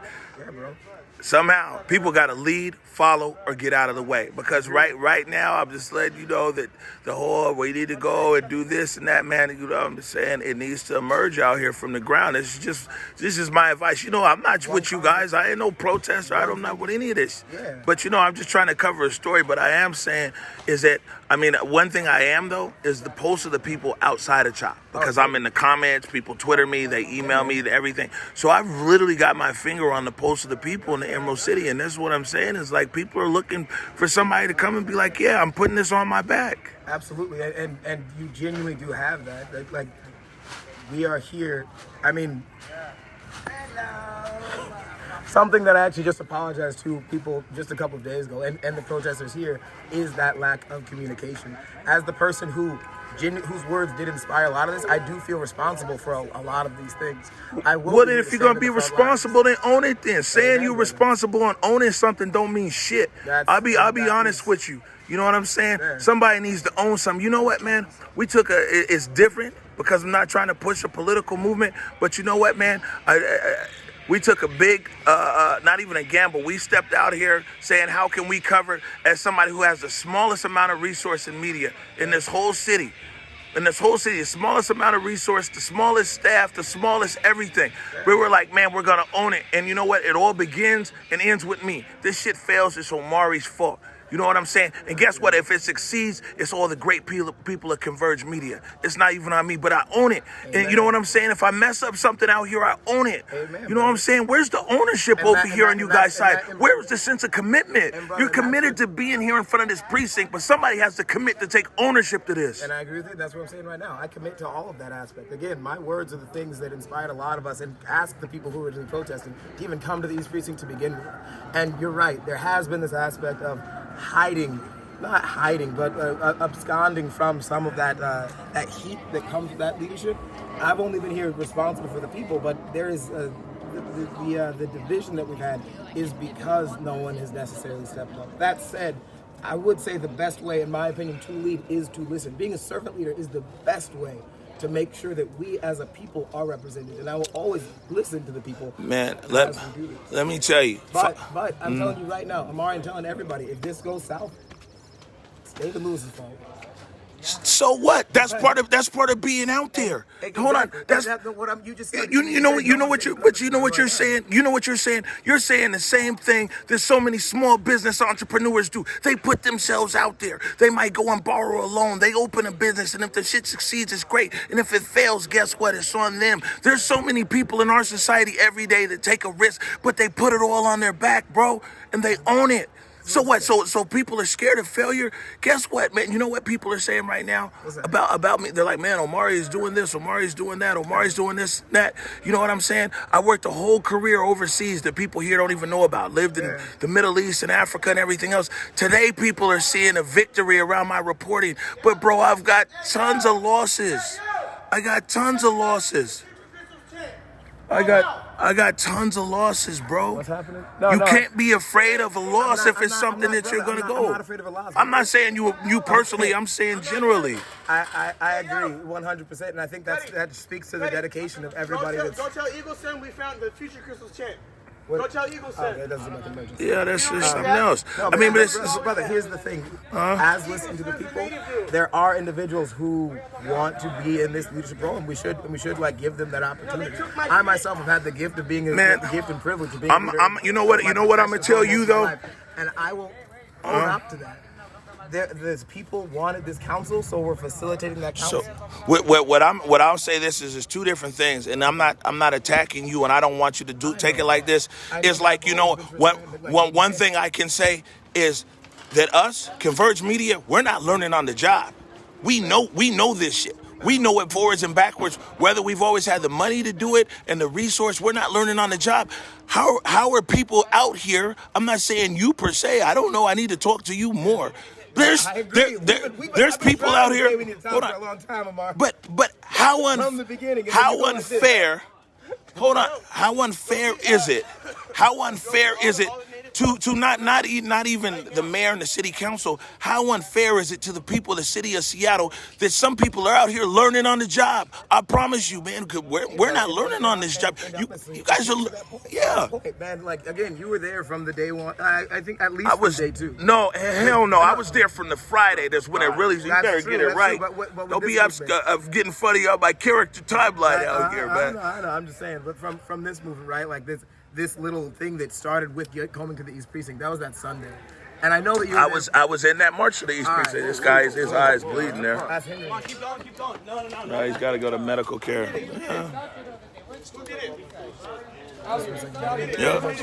Yeah. Still got a medical emergency. Hey, man, thanks, Rick. What's going on? I don't know. He's bleeding out of his head, though.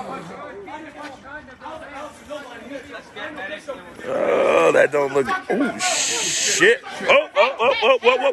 Put the gun down. Okay. Put the gun down. Fuck. Hey, we gotta go get the vest. Put them guns down. Put the guns down. Hey, family.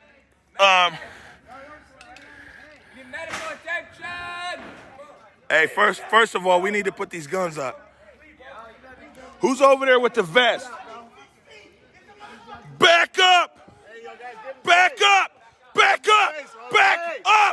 David, back up! He's telling you to back up! You see he got the strap right there. Back up! Give him his 6 feet! Holy shit. Man, no, but whatchamacallit's over there, he's got a gun on the other side, too. Yeah, Rick's Back up from him. Nah, man, it just got real funky right here. We need somebody in the vest. All right. We need somebody with.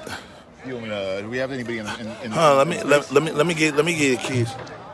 Yeah, will you just take a good cover spot, please? Yeah. Okay. Fine. I'm coming over here. I'll wait for you to come back with the vest.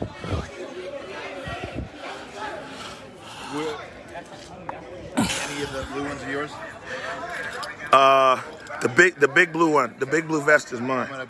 Yeah, grab a bulletproof vest for yourself, please.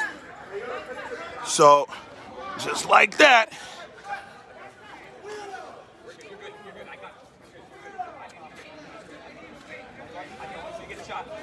Put the strap down.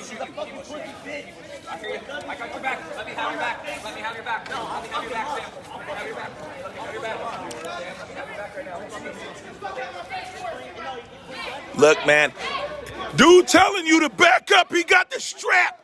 The back up. Man, this is the dumbest shit I ever seen. He's sitting over. He's gotten us. These dumbass people. Look at this shit.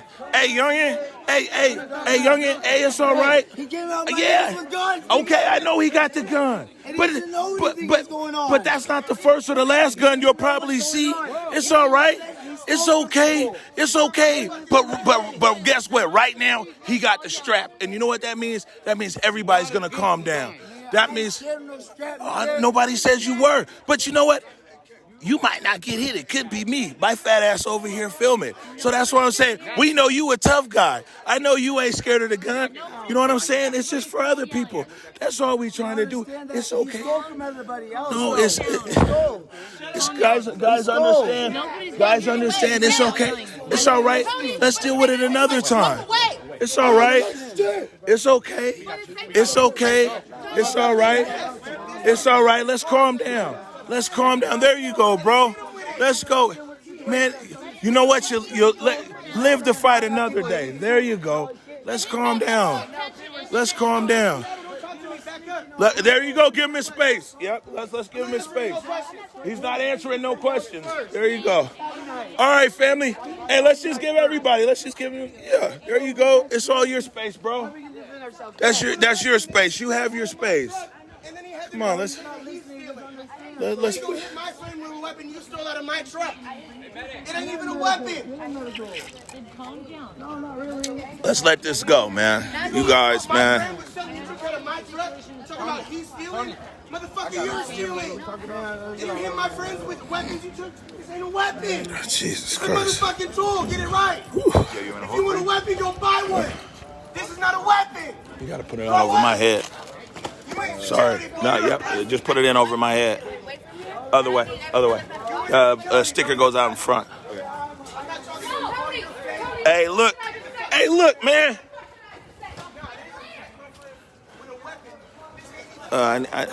There you go. Strap it up on this vest. Just putting on the bulletproof vest right now. I swear to God, didn't think I needed it this morning. It's bright and early for this. It's too bright and early. Thank you so much to our security guy out here. Okay, you good? Yeah. Hey, family. Oh, yeah, no, that's no problem. That's no problem. We respect that. Yeah. You know what I'm saying? It's like, man, you know, I mean, I be living this shit. It's on my Twitter. I be saying all things through communication and understanding through communication. I'm a firm believer in that, man. So we got to be able to talk, man. We got to be able to talk. Shit. I mean, you hear yelling at people talking about, man, step back. They ain't stepping back. I mean, I really don't enjoy putting myself in these kind of situations, man. But, you know, I mean, man, it's a lack of de-escalation skills out here. You see, as soon as we got that young man smiling and joking, then he's like, yeah, okay. You know, because it ain't a tough guy contest at that point. It's not at all this and that. Man, of course, yeah, you ain't scared of no gun. My old ass is. How about that? You protect me. You help me not get shot. You go live for another day. I mean, man, we got to be able to have this de-escalation, man. Right there. You know what I'm saying? Does that one work for you? I don't think so. Yeah, something backwards, though. That's why. Yeah. You got to put the vest on right for it to work. You know what I'm saying? Oh, fuck. Here, this is dread. Yeah, it's ConvergeMedia on Facebook. Yeah. ConvergeMedia. I mean, I'm a legitimate member of the media. You ain't telling that shit to CNN or anybody else. Man, I mean, but you don't control the media. You control your chop. And so I can respect the space, though, and I will leave the space, and that's no problem. But I'm going to continue to record because this is what I do.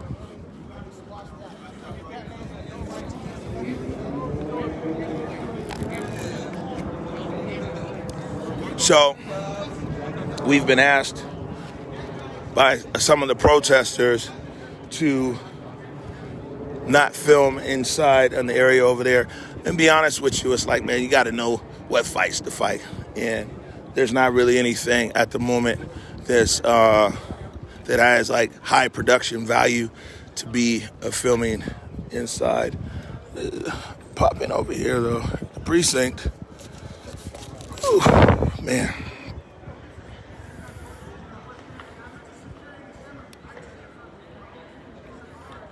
Back up.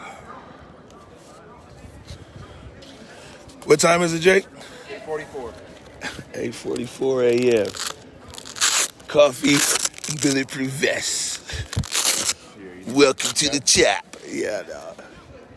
This is Bobby Stills. I know you thought you were gonna have the day off. Yeah, skateboard and everything. You're like, man, it's gonna be so quiet in the chop.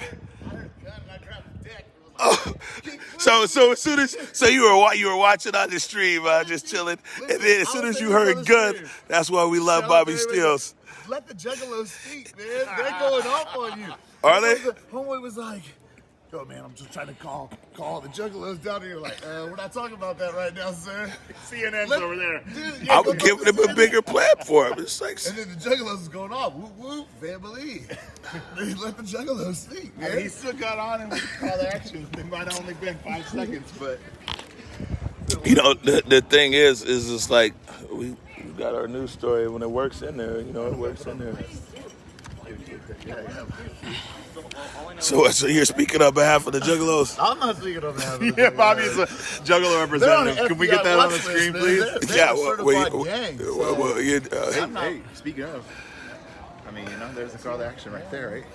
We got one. But the Juggalos, they were repping in your comment thread. Yeah, well, I don't want no funk with anybody. I didn't know. I wasn't aware that you had. Your fans were awake this early. But man, I was up at 5:22, man. You didn't call me. I didn't think I needed to call. Well, you know what? It was going down. As soon as I woke up, it was going down. I'm even on the wrong phone. I had to call people. I had to call. The only person you had to blame for not knowing where the phone was at. No. It's like I went outside, and it was already going down. And so I just had the phone I had on me, and I was like, oh, snap. Jake got your back. See, we got good people on the team. I woke up to a phone call from Nikki at like 6 in the morning. Bobby Steele. So he was out here. So basically, he's watching the stream, and as soon as he heard "good," brushing my teeth, ate some cereal. Was like, all right, man, you know, everything's under control. As soon as he heard "good," soon we're trying to get the. You guys good? Yeah, you know, I can't. See, this is what I'm saying. I posted yesterday on my Instagram and on my Facebook page. I said, good friends are hard to find, difficult to leave, impossible to forget. This guy right here, Eric Calligraphy, I'm telling you, man, never alone out here, man. Let me go inside with you. Y'all good? You need anything? Jake got the vest, man. Y'all need water? Yeah, I'm saying. We told me to put it on forwards. Well, it looked crazy before. Man. That's backwards. CO didn't know. Told me this way was the way it's supposed to go. Well, I mean, yeah, but ideally, who's the expert in wearing vests? How often, you know what I'm saying? These vests with... I mean, you got to think 2 weeks ago we had to become experts in wearing gas masks and putting the gas mask on right. And is the filter on right? And is the gas mask sealed? And is the goggles for the spray? I mean, man, we become on-the-job experts on a lot of stuff out here. So...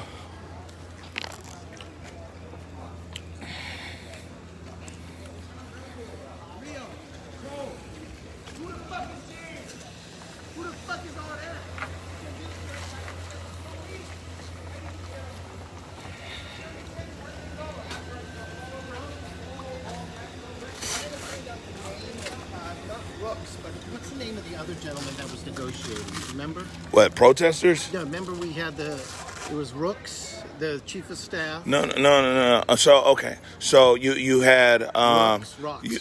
You had Director Zimbabwe from SDOT. That was the white guy. Yeah, but the guy, they want to know who the African-American guys were. The skinny guy with glasses. That's the chief. That's Fire Chief Scoggins. No, your guy. Huh? I'm not. Don't say you. I'm not no motherfucking protester. Sorry, I'm a journalist like you. No, I meant. Yeah, hold up, man. Don't put me in the bag. You work for the AP, man. They'll get that shit right. Who you? I work for ConvergeMedia. I'm not no protester, man. You know what I'm saying? I thought you were. Yeah, man. Well, fuck. You get that shit straight. I'm the one who invited you guys. I'm the one who invited you guys to our press conference yesterday, man. I appreciate everything. No, I know you made sure I was safe too. No, I know I made sure you were safe. Also, I was live, and they heard you go, "How did you get the tip off?" AP, and I did get up at 4:00 in the morning, and I did get a tip. Exactly. So that's what I ain't got no problem. But what I'm saying is, it's really important in intense because I live in the city as well. I'm doing my very best to be able to give a real balanced, I'm so good. I hope story we're good out together. here. I hope we're no, good. no, we're good. But I'm on a live stream here too, so that's why I need to correct the fact of whatever. But are you talking about the protesters who you're trying to identify. So that guy David Lewis is right over there, and he could probably help you with the name because the names keep changing. All right. Omari, by the way, I've been watching your feed all the time. Hey, what's up, man? How are you? I'm Aaron. I'm with Cairo Radio. Hey, what's up? How are you? Good, good. Did you happen to catch that situation back there? I caught everything. Was it This on is your why. live stream too? This is why I'm out here, so I can catch everything. I mean the cocking of the gun, the hammer, all that. Yeah. Okay. Yeah. Hey, man. I'm just gonna do I'm gonna go live on the air and talk about it, and I don't want people to not believe me. And I didn't catch it, and I can. Well, I can refer people to your feed. Oh, well, the stream is the stream. I have a question though. It's a guy who has a radio show out there at Cairo. Is it Dory Mons? No, it's not Dory. You know what I'm saying? I listen to everybody. Yeah. So it's not him. Who are some of the guys out there? Well, we have Dave Ross in the morning. Dave Ross. Yeah.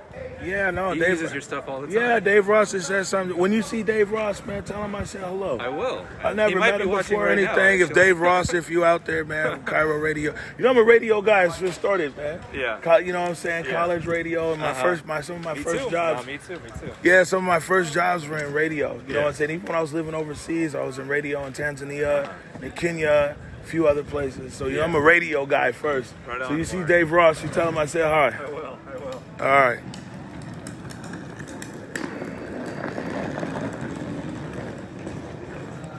Oh, man.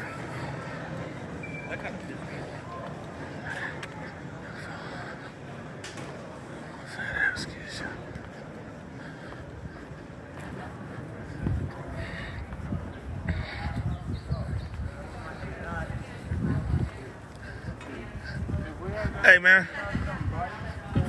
So I've come back here because people on the stream wanted some clarification. Now, what were you saying earlier? I wanted to just have my Juggalo family come here so that way we can support you guys in this manner. So that way the cops can't get what they want and no one else can say shit And what's a Juggalo? Juggalo? Juggalo. It's a group that fucking listens to ICP, if you know that group. It's Insane Clown Posse. ICP, oh yeah, I know it.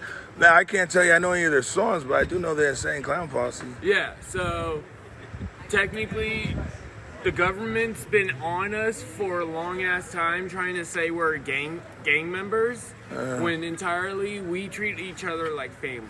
We don't even try to steal. We usually just smoke a lot. We don't do that much. Have you smoked this morning? Yes, I actually have. Okay. All right. Well, I follow up. I got a lot of comments, so I thought I would come back over. And I saw Bobby Stills. Bobby Stills was like, yeah. Did you know that Tech 9 is a Juggalo? Tech 9? Tech 9's a Juggalo. Okay. All right. Learn something new every day.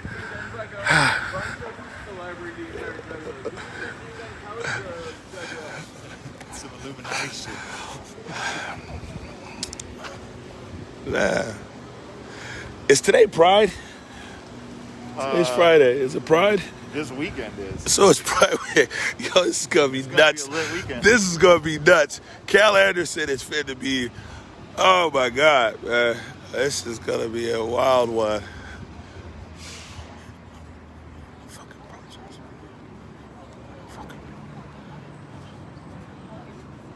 It'll be a real wild one, man.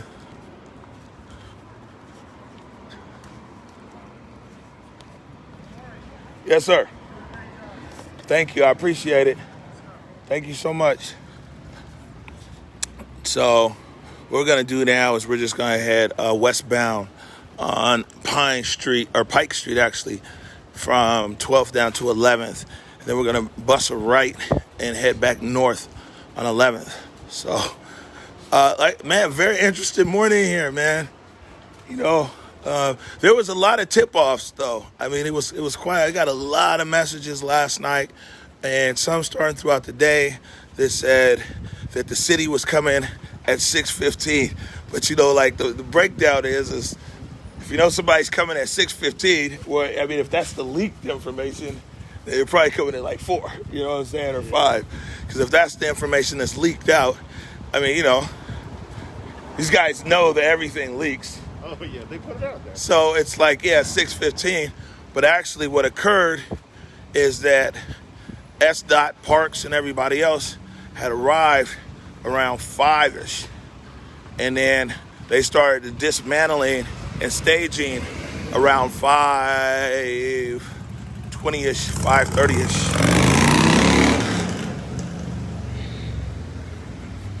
And so the park, if you guys,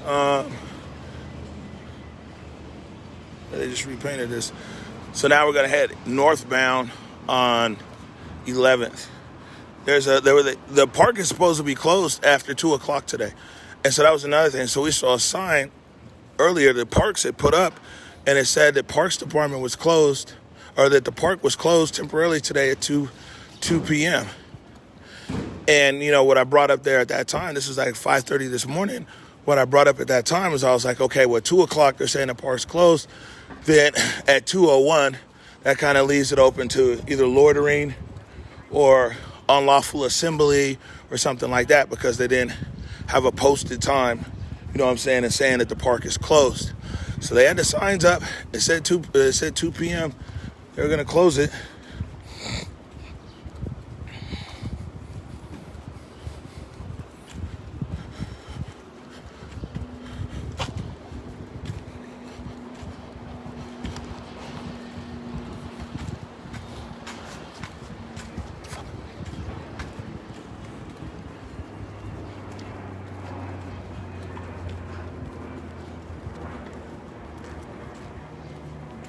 Damn, when was the last time you was in the Rhino room, Jake? I don't know what I've actually... You ever been in there? You know, I'm Yeah, not I much used to of a go. rock kind of person. I used to go for Supreme's birthday party. Supreme, you know Supreme LaRock, right? Uh-huh. Yeah. So now this is back here. We're in the lower area. That was the precinct right up there. We basically just walked around the block. Everything else. Cal Anderson at the moment is quiet.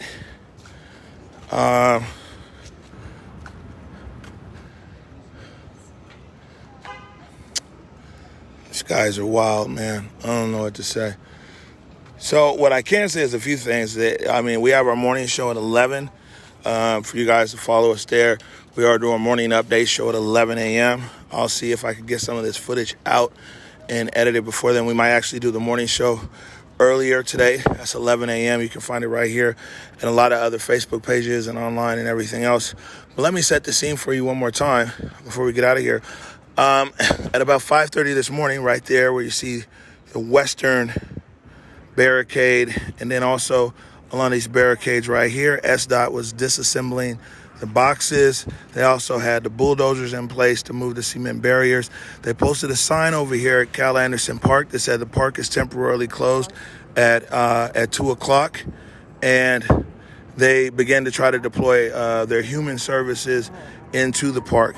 Now, about 15, 20 minutes later, enough protesters had woken up to where they were laying down in front of the bulldozers.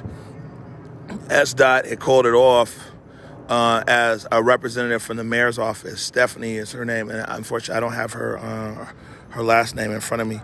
And so then what we saw ensue was open air negotiation, basically, between the Seattle Police, the Seattle DOT, the mayor's office, public utilities, and then ultimately fire. And what they said is they're going to meet again later on today to further discuss negotiations around the footprint here. And so at 12 o'clock, they're supposed to allow human services in to make some assessments. And like I said, remember, if you guys been watching for a minute, before I went and talked to David Lewis, I was like, man, watch what's going to happen. They're going to negotiate. Here's what's going to happen. Today, they're going to allow it human services. You heard him say that. They were going to move the car off the water main, because that makes sense. Like, who wants to mess that up? So I said that they're going to do that. And then I said that they're going to concede some barriers that they're going to give up. I'm pointing to those over there. And they're going to do that. And, it's kind of where it's at. So this clearly is going to be ongoing coverage for us throughout the day. We've called all the producers. We've pulled up all the vets. And so dude said that they were insane clown posse and all that. Yeah, but you didn't. Yeah, but you No, didn't no, know. I went back over so I could learn. You know, it's all about learning, man. Yeah, exactly. So people on the stream can learn too. So we're gonna continue to give you ongoing coverage out here. You know, once again, we're your first eyes on the ground. You know what I'm saying? And you didn't have to rely upon, you know, outdated information or information that might be false or untrue or a narrative by either side, by the protesters or the city. You know what I'm saying? Having the camera on the ground and being here is something, you know, where you're able to see things for yourself and make your own analysis. And I think that that's really what we want to, really what we like to be able to do here is, what we like to be able to do here is just give you guys the platform. You know what I'm saying, from a street level and put it in here. This has been one of the most interesting streams that we've had in quite a few days, though. You know what I'm saying, for sure, as we've got a lot of movement. And for somebody who just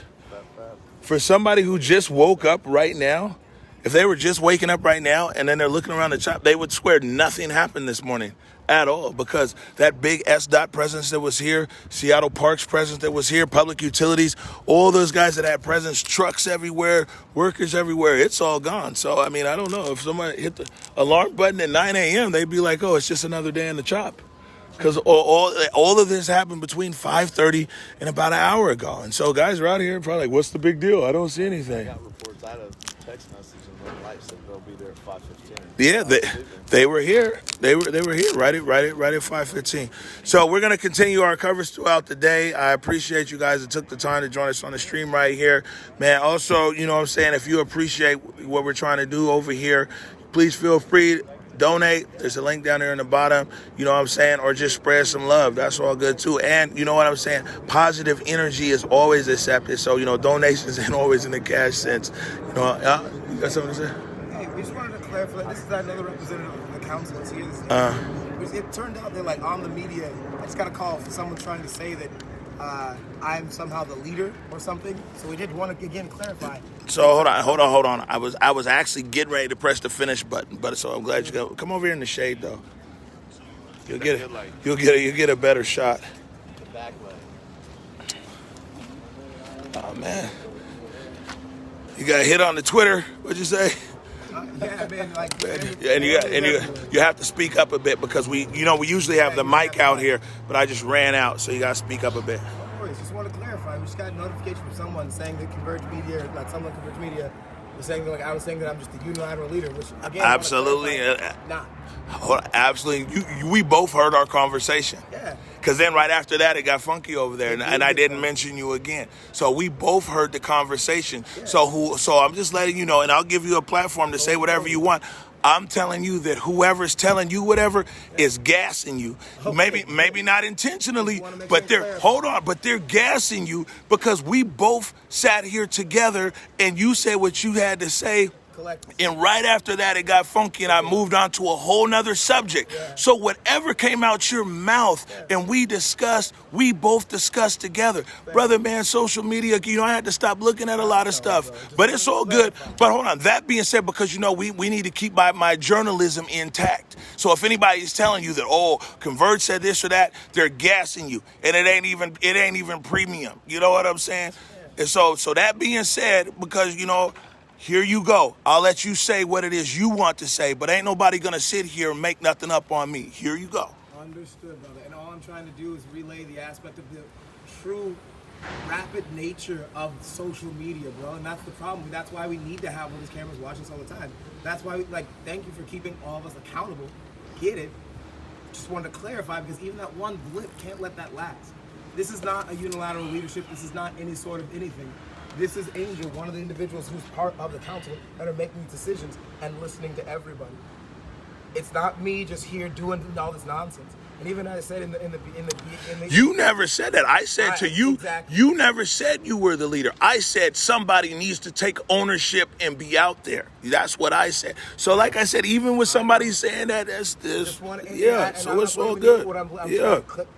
Cut that nonsense before it gets bad. Yeah, it's all good. So decisions are being made with the council. Everything's anyone out here who's choosing to protest Occupy for the demands. I just got to speak up just a little bit more. Sorry. Everyone that is choosing to occupy protests out here, is taking their responsibility. They're holding accountability. They're all responsible for whoever comes. That's their choice. Whenever you see me just like chilling and like talking and stuff, I'll always clarify when it's my own personal opinion. But when I do speak up on the part of the collective, it'll be because I talked to people. Well, I mean, but you know what you guys need to do, though? In my point of view, and I've been saying this for 2 weeks, man, just get you a public information officer. That's what we have one now. You know what I'm saying? Like, we've been out here for hella, you know what I'm saying? Come out every day, 9 a.m., 10 a.m. You got something to say, you don't have something to say. You can give your events that are going on that you want the public to be aware of and other things. Or you could be like, we have nothing to say today.